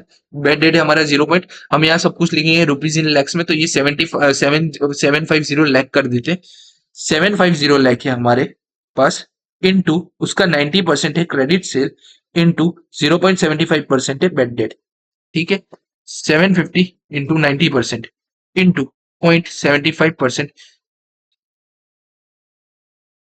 750 लाख इंटू 90% इंटू 0.75%, तो हमारा बेड डेट आ रहा है 5 लाख 6,250। 5 लाख 6,250। ओके, यहाँ आपने जो इसके अंदर लिखेंगे ना वही चीज लिखेंगे लैख के अंदर। बाहर जो हम लिखेंगे वो लैख में नहीं लिखेंगे, क्योंकि है ना बाद में है ना पॉइंट में आंसर आता है, मजा नहीं आता है। तो बेड डेट हमारा क्लियर हो गया। Credit of administration cost out of which 2/5 is avoidable. Okay, admin cost, admin cost in total कितनी है, 18,60,000। उसमें से 2/5 अवॉइडेबल है, उसमें से कितनी, 2/5 अवॉइडेबल है, तो इंटू 2/5 इतनी अवॉइडेबल है, तो इतनी हमारी सेविंग हो जाएगी। ये हमारा होगा 7,44,000। डन, तो ये भी हो गया। Factor form as offer to manage the company's data non recourse basis at a service charge of 2%, मतलब कि कमीशन हमारा होगा 2%। यहाँ पे इन लोगों ने सर्विस चार्ज बोला है, तो हम यहाँ पे लिखेंगे सर्विस चार्ज 2%। 2% किसका? क्रेडिट सेल का। टोटल सेल हमारा है 750 लाख का इंटू 90%, और उसका 2% हमारा होगा चार्जेस का। तो 75 लाख इंटू 90%, मतलब कि 6,75,000, 6,675 लाख का हमारा टोटल क्रेडिट सेल है, और उसका 2% मतलब 30,50,000 हमारा टोटल होगा सर्विस चार्जेस। डन। तो ये सर्विस चार्ज का भी हमारा केस खत्म हो गया। Factor agrees to grant advance against debtor at in interest rate 40% after withholding 20% as a reserve. 20% reserve रखेगा, उसके बाद वो हमें इंटरेस्ट पेमेंट करेगा। तो इसको हम थोड़ी देर बात करते हैं, ठीक है। Payment period guaranteed by factor is 45 days. 45 days में हमारा पेमेंट पीरियड आ जाएगा, और हमारा एवरेज कलेक्शन पीरियड है 70 डेज का। तो हम क्या कहेंगे? Interest on average collection period. Okay, 750 lakh into 90%, तो हमें हमारा क्रेडिट सेल मिल जाएगा। इंटू, अब यहाँ पे वेरिएबल कॉस्ट की बात नहीं की, तो वेरिएबल कॉस्ट की हम यहाँ पे बात नहीं करेंगे, सेल पे हम ढूंढेंगे। इंटू 70 डेज हमारा एवरेज कलेक्शन पीरियड है, और 45 डेज इसका एवरेज कलेक्शन पीरियड है। किसका? फैक्टर का। डिवाइड बाय, यहाँ पे कितने डेज बोले? 360 डेज बोले, तो डिवाइड बाय 360 इंटू इनका परसेंटेज कितना है? तो कॉस्ट ऑफ कैपिटल है हमारा 12.5%, तो इंटू 12.5%, तो 75 lakh into 90% into 25 days divide by 360, कुछ गलत हो गया। 75 lakh into 90% into 25 divide by 360 into 12.5%, ये हमारा होगा 5,85,000, 5,85,937.5। डन। 5,85,937.5। ओके, इतना हमारा इंटरेस्ट होगा। ओके, तो ये वाला पोर्शन भी हमारा खत्म हो गया। बाद में बोला है वन टाइम रिड्यूएंसिंग पेमेंट ऑफ ₹50,000। तो रिड्यूएंसी पेमेंट, वन टाइम पेमेंट हमारा है 50,000 का। वन टाइम पेमेंट वो है 50,000 रुपए का। डन। यहां तक हमारे हर चीज हमने लिख दी है। बस अब हमें हमारा से है ना, सिर्फ एक इंटरेस्ट को ढूंढना बाकी है। ओके, इंटरेस्ट को कैसे ढूंढेंगे अभी देखते हैं। इसमें क्या बाकी है? इक्वल आ गया था। डन। इसमें हमारा अब क्या बाकी है? हमें सिर्फ है ना 40% इंटरेस्ट काउंट करना बाकी है। Interest rate is 40%। ये इंटरेस्ट हमें काउंट करना बाकी है। अब ये काउंट कैसे होगा वो देखते हैं। इंटरेस्ट ऑन एडवांस, ये हमारा होगा working note 1। Interest on advance. Okay, done. अब इंटरेस्ट ऑन एडवांस का वर्किंग नोट बताते टाइम हम स्टार्ट करेंगे। सबसे पहले हम लिखेंगे एवरेज रिसीवेबल्स।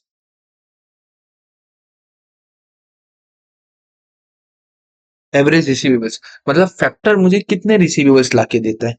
तो फैक्टर क्या करता है? 750 लाख है, उसका 90 उसका 750 लाख का, वो उसमें से 45 डिवाइड बाई 365, एक मिनट रुको, 750 लाख इंटू 90%, ये हमें अब मिल गया हमारा क्रेडिट सेल। और क्रेडिट सेल का 45 डिवाइड बाई 360, इतना सेल हमें, वो क्रेडिट सेल का इतना हमें एवरेज रिसीवेबल लाके देता है। तो ये हमारा होगा 8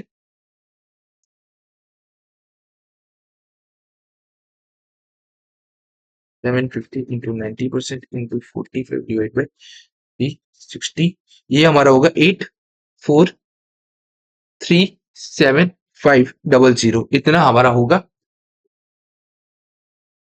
84,37,500। इतना हमारा एवरेज रिसीवेबल है। मतलब कि क्या है, इसका मीनिंग क्या हुआ कि फैक्टर जब भी हमारे यहाँ आता है तो हम उसको कितने दिन के एवरेज बिल दे देते, वो हम उसको 45 डेज के एवरेज बिल दे देते, 84 लाख अराउंड अराउंड के एवरेज बिल हम उसको दे देते। ओके, उसमें से ये एवरेज रिसीवेबल में से वो सबसे पहले हम माइनस करेंगे कमीशन, लेस कमीशन। क्यों कमीशन माइनस किया? तो कमीशन इसके ऊपर वो चार्ज करेगा, कितना चार्ज करेगा? 2%। तो हम 84 लाख 37,500 के ऑन एन एवरेज बिल देते हैं, उसका 2% कमीशन हमारा होगा 168750। डन। उसमें से हम रिजर्व माइनस करेंगे कि इतना पोर्शन वो हमारा ले लेगा। रिजर्व में माइनस करूंगा, उसके बाद ही तो मुझे पता चलेगा कि वो कितना मुझे अमाउंट देगा एडवांस के लिए। तो 84,37,500 रिजर्व वो रखने वाला है कितना? Withholding 20% as a reserve. तो रिजर्व होगा हमारा 20% of credit sale, 20% of average receivable. Okay, तो हमारा एवरेज रिसीवेबल आएगा 84,37,500 इंटू 20%, 16,87,500। ओके, हमारा कमीशन भी यहाँ एवरेज रिसीवेबल पर काउंट होगा और हमारा रिसीवेबल जो हम रिजर्व करके रखने वाले वो भी इसी के ऊपर काउंट होगा। तो हमें मिल जाएगा अमाउंट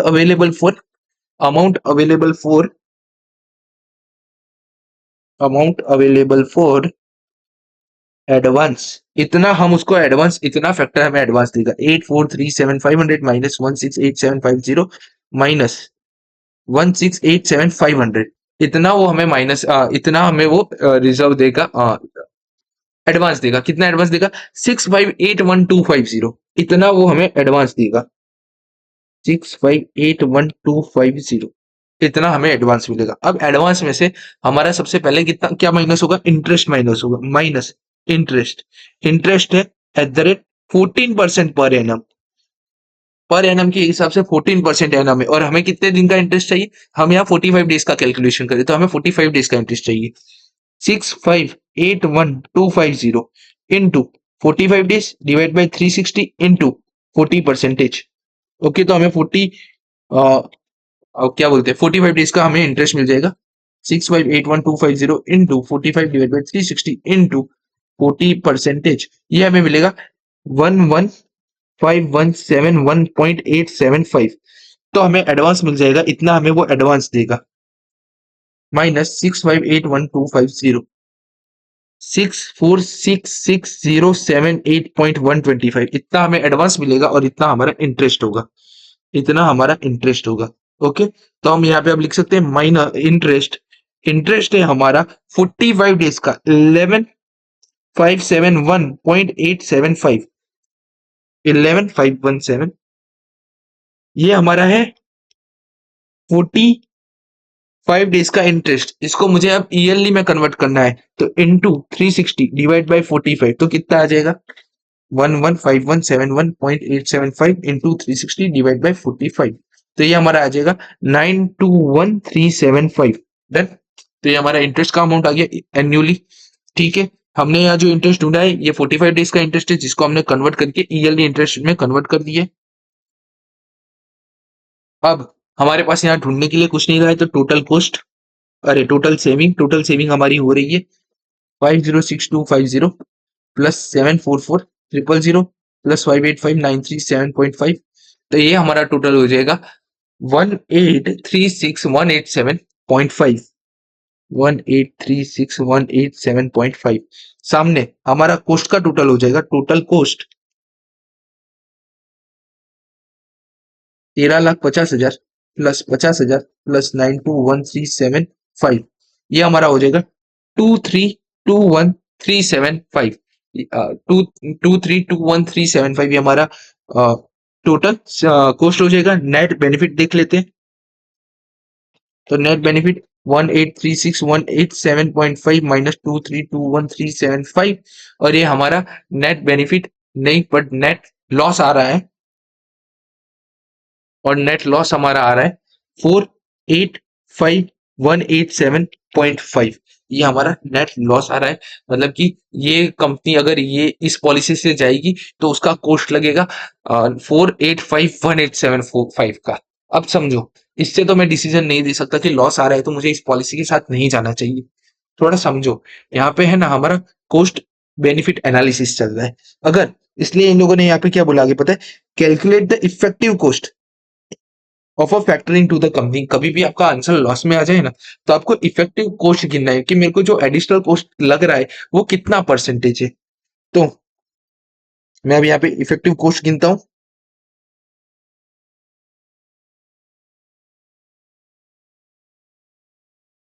अब इफेक्टिव कॉस्ट गिनने के लिए क्या क्या फॉर्मूला है वो मैं बताता हूँ। रेट ऑफ इफेक्टिव कॉस्ट,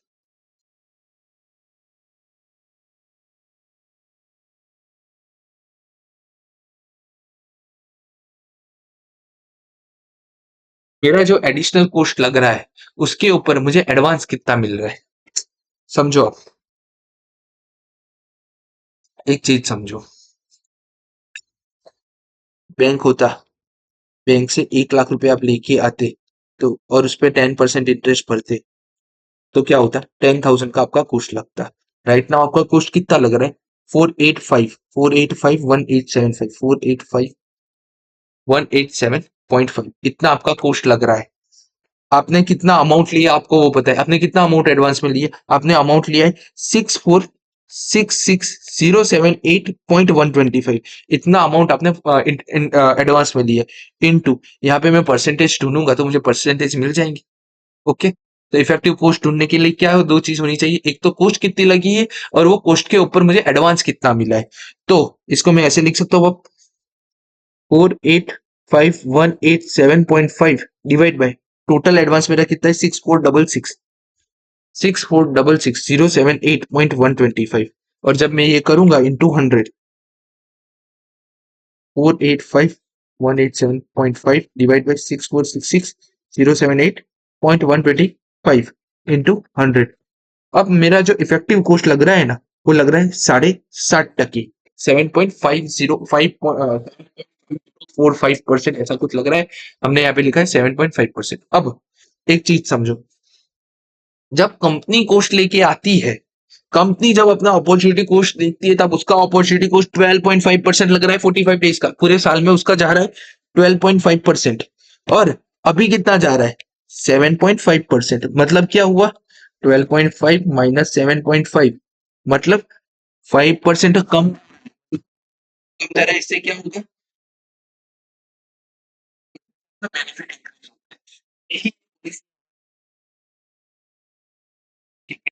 वो वो पॉजिटिव आ रहा है, वो 5% पॉजिटिव आ रहा है, तो हमें वो पॉलिसी अडॉप्ट करनी चाहिए। Since rate of effective cost, rate of effective cost of factoring, rate of effective of cost of factoring is less than the existing cost of capital. Existing cost of capital, जो हम capital लेके आते हैं ना घर में, उसका cost 12%, 5, और जो हम कॉस्ट लग रहा है 7.5%। Therefore the proposal is accepted. समझे ये प्रपोजल क्यों एक्सेप्टेड होगा, इस प्रपोजल का एक्सेप्ट होने का एक वन,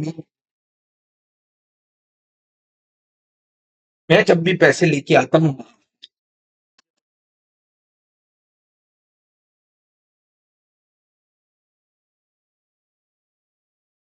उसको पड़ता है, पैसे का कॉस्ट कितना पड़ता है, 7.5%। इसकी वजह सिर्फ इतना देखोगे नेट बेनिफिट या नेट,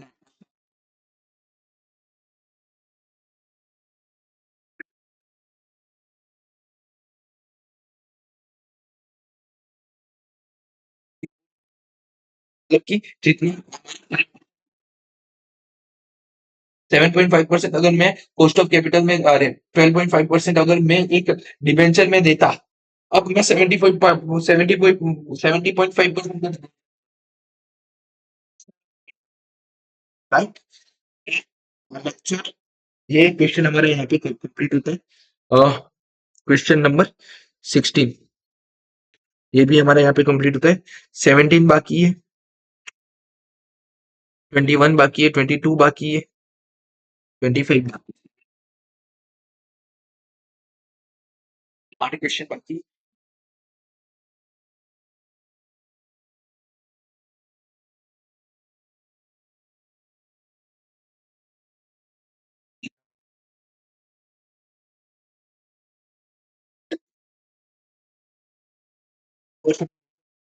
तो देख लेते, क्वेश्चन 25 लगता है मेरे को। बस दो।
ओके, क्वेश्चन 25 देखते हैं।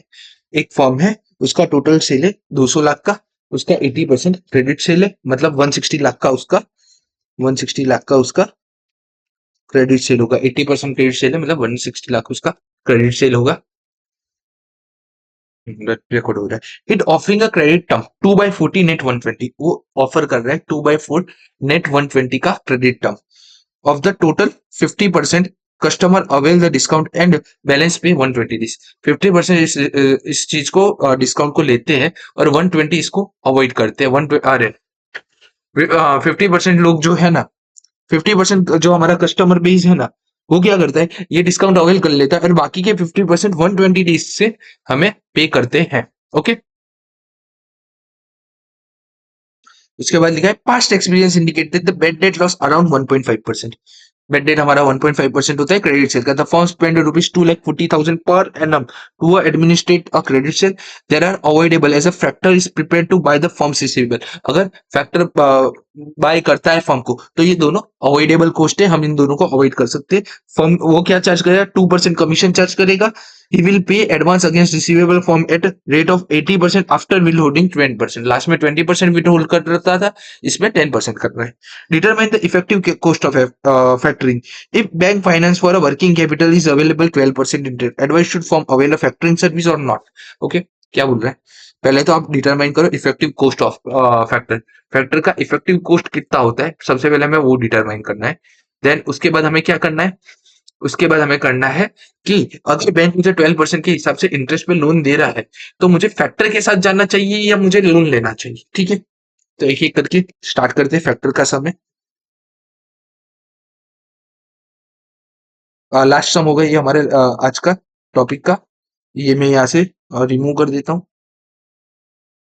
ओके, इसमें भी हमें जैसे रेट ऑफ इफेक्टिव हम ढूंढेंगे इस वाले सम में भी, जिससे हम कंपेयर कर पाए कि हमें कितने परसेंटेज में मिल रहा है और बैंक हमें 12% दे रही है, तो हमें अवेल करना चाहिए कि नहीं। क्वेश्चन 25 लिख देंगे हम यहाँ पे सेविंग, और यहाँ पे हम लिख देंगे कोस्ट। ठीक है, ठीक है, डन। फॉर्म टोटल सेल तो हो गया, ये हो गया 2/14। सबसे पहले हम बात कर लेते हैं बेड डेट है। बेड डेट वो है अराउंड 1% ऑफ क्रेडिट सेल। तो सबसे पहले सेविंग के अंदर हम डाल देते हैं बेड डेट को 200 लाख इंटू 80% इंटू कितना था, 1.5%। 1.5% डेट है, 200 इंटू 80 परसेंटेज इंटू 1.5%, ये हमारा हो जाएगा 2.4 लाख, 2,40,000 हमारा हो जाएगा बेड डेट जो हम सेव करेंगे 2,40,000। ठीक है, डन। तो बेड डेट का केस खत्म हो गया। सेकंड है फर्म स्पेंड अबाउट ₹2,40,000 पर annual to the administration. Administration के लिए फर्म पे करती है 2,40,000 रुपए। तो फर्म एडमिन कोस्ट भी हमारा सेविंग में चला जाएगा। एडमिन कोस्ट पर एनम करती है 2,40,000 रुपए। डन। तो सेविंग में ये दोनों चीजें आ गई। अब थर्ड चीज की तरफ बढ़ते हैं।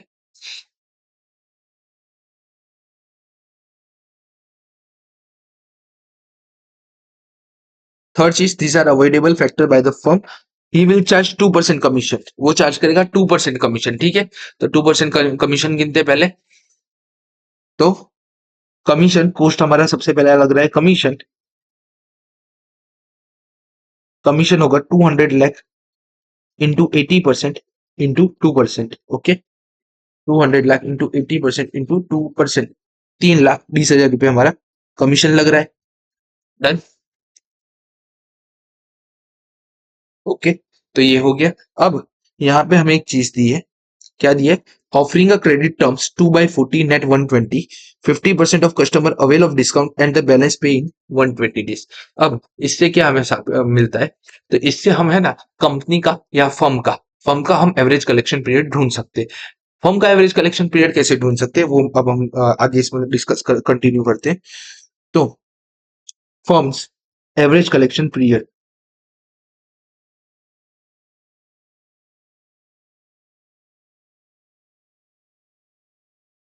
एक हमने है ना सम गिना था जिसमें मैंने एवरेज कलेक्शन पीरियड है ना परसेंटेज में दिया था, उसको हमने कन्वर्ट करके ये वाला pattern of payment of schedule 30 × 20% करके 6 डेज निकाले थे, वैसे ही इसमें करना है।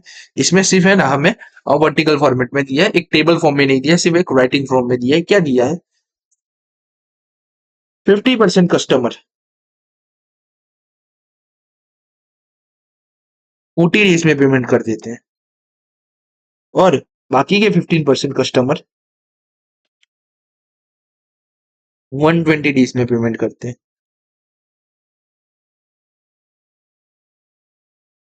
यही चीज यहाँ पे लिखी है।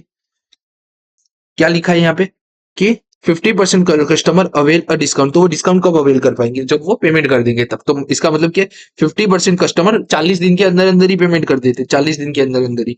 एंड बैलेंस पे एट 120 डेज, और बाकी का 50% कस्टमर भी हमारा 120 डेज पे पेमेंट करते हैं। तो यहाँ इंटू इंटू तो यहाँ पे आ जाएगा 50 × 40, ये 20 डेज हो गए हमारे, और 120 × 50% ये हमारे हो गए 60 डेज। तो ऑन एन एवरेज कंपनी का कलेक्शन पीरियड है, ये कंपनी का एवरेज कलेक्शन पीरियड है 80 डेज का। अब एक चीज आपने एक और यहाँ पे गौर की होगी, यहाँ पे फैक्टर का कुछ नहीं दिया है। फैक्टर कितने दिन में पैसे लेके आएगा वो नहीं दिया है। मतलब क्या हुआ? फैक्टर है ना 80 दिन में ही पैसे लेके आ रहा है, हम भी वही समझेंगे। अब फैक्टर भी 80 दिन में पैसे लेके आएगा 80 डेज में, एंड फर्म भी 80 डेज में पैसे लेके आएगी। तो यहाँ पे कोई बेनिफिट दिख रहा है? ये फर्म का है 80 डेज और ये फैक्टर का 80 डेज है। अगर कुछ नहीं दिया है सम के अंदर तो हम मान लेंगे कि फैक्टर भी 80 डेज के अंदर ही पैसे लेके आ रहा है। ठीक है। अब फर्म भी 80 डेज में लेके आ रही है, फैक्टर भी 80 डेज में आ रही है, तो बेनिफिट कितने दिन का हो रहा है? Benefit of days 0 days. तो यहाँ पे हम जो गिनते हैं ना interest on average collection period, वो यहाँ पे नहीं गिनने का आएगा, क्योंकि हमारा अल्टीमेट इंटरेस्ट का जो फॉर्मूला है, एडवांटेजेस जो इंटरेस्ट का मिलता है वो 0 डेज पे हो जाता है। ठीक है। तो अब ये एवरेज कलेक्शन पीरियड क्यों गिना? तो एवरेज कलेक्शन पीरियड हमने इसके लिए गिना, he will pay advance against receivable to the firm at the interest rate of 80% after विदाउटिंग 10% ऑफ रिवर्स रिजर्व। तो इंटरेस्ट कैलकुलेट करेंगे हम सबसे पहले इंटरेस्ट ऑन एडवांसेस। अब इंटरेस्ट ऑन एडवांसेस कैलकुलेट करने के लिए क्या बोला था हमें? एवरेज रिसीवेबल्स चाहिए। तो एवरेज रिसीवेबल हमारे कितने होंगे? टोटल सेल है हमारा 200 इंटू 80% का, 200 लाख इंटू 80% का, और हमारा एवरेज कलेक्शन पीरियड है 80 डेज डिवाइड बाई 360 डेज। तो 200 lakh into 8% into 80 divide by 360, तो ये हमारा हो जाएगा 35.55 लाख। ओके, 35,55,000 रुपये हमारा जो है ये हो जाएगा 35,55,000 हमारा हो जाएगा average receivable. Okay, 35 lakh point 55, यहाँ में रुपीज इन लाख में लिख देता हूँ ताकि हमारा कैलकुलेशन इजी हो जाए। ये 56 हो जाएगा। इसमें से हम माइनस करेंगे सबसे पहले कमीशन। तो कमीशन माइनस कितना होगा? कमीशन हमारा कितना है यहाँ पे? 2%। तो कमीशन एट द रेट 2%। तो 35.56 इंटू 2%, तो हमारा कमीशन होगा 0.7112। 0.7112। ओके। कमीशन माइनस करने के बाद हम माइनस करेंगे रिजर्व। वो अपने पास कितना रिजर्व रख रहा है? तो वो अपने पास रिजर्व रख रहा है 10% का, एट द रेट 10%। तो 35.56 का वो 10% रख रहा है, वो है 3.556। तो ये हमारा हो जाएगा 35.56 माइनस 0.7112 माइनस 3.556। ये हमारा हो जाएगा 31.2928। ओके, इसको हम डायरेक्ट लिख लेते हैं 31.2928। ओके, इतना हमारा इतना हमारा होगा। आ, इसको क्या बोलेंगे अपने? इतना हमारा होगा amount available for available for available for advance. Done. इसमें से अब हम माइनस करेंगे इंटरेस्ट। तो इंटरेस्ट कैसे कैलकुलेट करेंगे? 31.2928 इंटू इंटरेस्ट का परसेंटेज कितना है? 18%। ओके, 80%। और यहाँ हमने एवरेज रिसीवेबल लिए 80 डेज के, तो यहाँ पे भी हमारे इंटरेस्ट भी हमें ढूंढना पड़ेगा 80 डेज से। 80 इंटू 360, 80 डिवाइड बाई 360, 31.2। इसको ऐसा करो, इसको 29 ही कर दो। रीजन मीन बाद में आपका और है ना बुक का आंसर चेंज हो जाएगा, क्योंकि हमने वहां पे वो लिखा है ना पॉइंट के बाद 30.56, इसको हमें पूरा लिखना पड़ता है। 35,55,556 रुको, लिख देता हूँ चलो। आप पहले लिखोगे यहाँ पे 35,55,556। इसका 2%, 35,55,556, इसका 2% आपका होगा 71111, मतलब कि 7 और बाद में 4 टाइम्स 1। इसको आप माइनस करो और 35, ये हमारा हो जाएगा 3,55,056। गलत हो गया, 35 हो गया। 355,556। ओके, 3,55,056 हमारा हो जाएगा रिजर्व। अब ये हमारा हो जाएगा रिजर्व माइनस होने के बाद अमाउंट अवेलेबल 3,55,556 माइनस 71111 माइनस 355,556। ये हमारा हो जाएगा 312,889, 312,889। और यहाँ पे भी हमारा हो जाएगा इंटरेस्ट की जगह यहाँ पे 312,889 इंटू 80% इंटू 80 डिवाइड बाई 36। तो ये हमारा बन जाएगा 125,156, 125,156। ओके, ये हमारा इंटरेस्ट हो गया।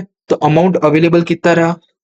3,128,125,156, 300,300, 3733। इतना हमें एडवांस मिलेगा। ओके, क्या किया? सबसे पहले 80 दिन के एवरेज रिसीवेबल ढूंढे, बाद में 80 दिन का कमीशन बात किया, बाद में 80 दिन का कितना हम रिजर्व रखेंगे वो माइनस किया, तो हमें मिला amount available for advances. Amount available for advances में से हमने इंटरेस्ट बात किया 80 दिन का, तो हमें एडवांसेस मिल गए 80 दिन के। ठीक है, डन। अब हमारा इंटरेस्ट कितना है? 125,156। यहां हम लिखते हैं एनुअल चीजें। तो ये 125,156 80 डेज का इंटरेस्ट है, इसको हमें ईयरली में कन्वर्ट करना पड़ेगा। तो 360 divide by 80, 125,156 into 360 divide by 80। तो ये हमारा हो जाएगा 5,63,202 रुपीज, 202 रुपीज। ये हमारा इंटरेस्ट हो जाएगा। टोटल बेनिफिट हमारा हो गया यहाँ पे 4,80,000। ये हमारा हो गया टोटल सेविंग। और टोटल कॉस्ट हमारा हो जाएगा 5,63,202 प्लस 3,20,000। ये हमारा हो जाएगा 5 लाख, 5 लाख नहीं, 3,20,000, 5,63,202, क्योंकि 8 तो ऐसे ही हो जाएगा, 8,83,202। ये हमारा हो गया टोटल कॉस्ट। अब हमें मिलेगा extra cost incurred. Extra cost कितनी इनकर्ड हुई? ये हुई 883202 माइनस 4,80,000। तो हमारी एक्स्ट्रा कॉस्ट इनकर हुई 4,03,202 रुपीज। ओके, अब मुझे इफेक्टिव रेट ढूंढना पड़ेगा इसका। इफेक्टिव रेट कि मेरी कॉस्ट इनकर हो रही है 4,03,202 डिवाइड बाय हमारा इंटरेस्ट, हमें हमारा एडवांस मिल रहा है 3,003,3,733 इतना हमें एडवांस मिल रहा है। तो डिवाइड बाय 3,003,733 इंटू 100%। तो हमारा इफेक्टिव रेट हो जाएगा 30.42%। तो यहाँ पे हम एडवाइस करेंगे, बैंक मुझे इंटरेस्ट कितने पे दे रही थी 12% पे, और मेरा कॉस्ट कितना आ रहा है 13.42%। तो हम क्या करेंगे, इफ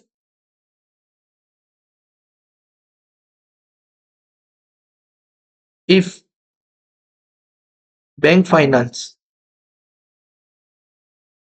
फॉर वर्किंग कैपिटल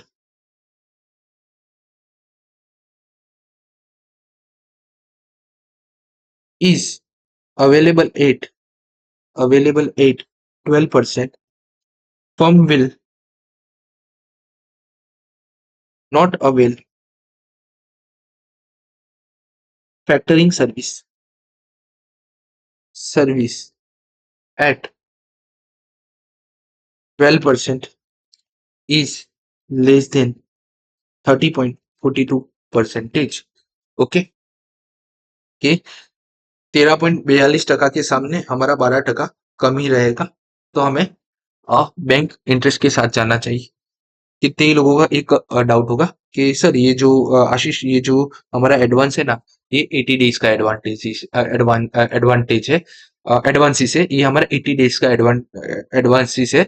और हम यहाँ है ना टोटल कॉस्ट से बात कर रहे हैं। तो एक बात समझो, आप 80 डेज पे है ना 3,03,733 का एडवांसिस लेने जाओगे, बाद में आप 160 डेज पे कितना एडवांस लेने जाओगे? क्या आप 3,03,733 प्लस 3,03,733 6,07,466 रुपए का एडवांस लेने जाओगे, मतलब कि इसका डबल एडवांस लेने जाओगे? नहीं, आप लेने तब भी जाओगे 3,03,733। रीजन समझो।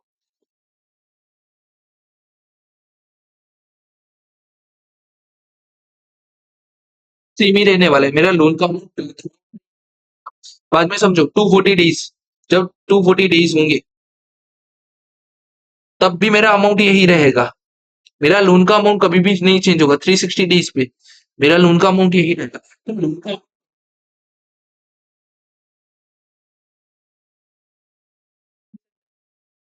को इसका एवरेज लेने का अमाउंट एवरेज, तो आपका अमाउंट एवरेज भी इतना ही आएगा। क्या करोगे, इस सबको है ना प्लस कर देना और डिवाइड बाय 4 कर देने के लिए क्या बोलते, 90, 90 और 90 डेज, 90, 90, 90। एक मिनट हो, जैसे कि 30 डेज होते, हर 30 डेज में मैं 3 लाख लेता हूँ, और अगले 30 डेज में मैं फिर से 3 लाख ले देता हूँ, बट मेरा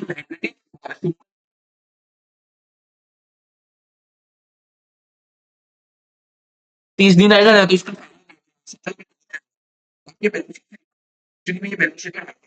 आपके ऑन एन एवरेज हर साल आपका है ना हर 30 दिन के बाद 3 ही लाख रहेगा आपको।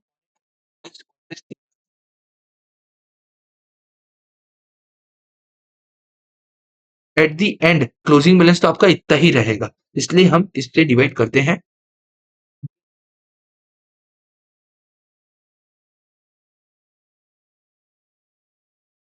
देन और कुछ नहीं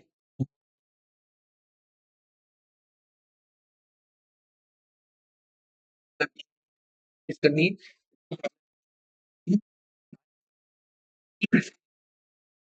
रहे तो ठीक है, लेकिन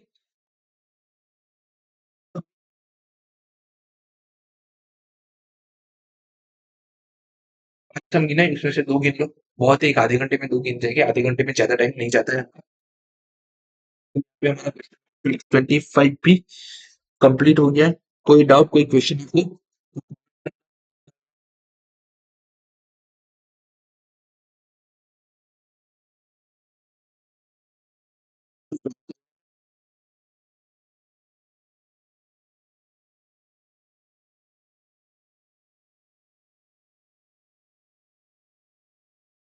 सब्सक्राइब कर लेना एंड तो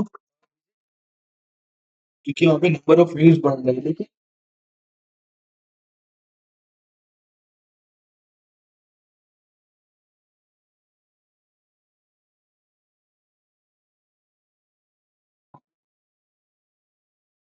ठीक है? And Insta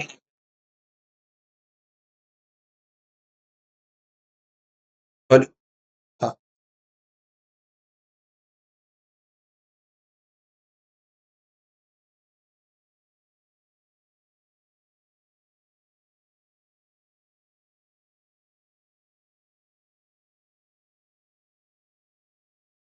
hello.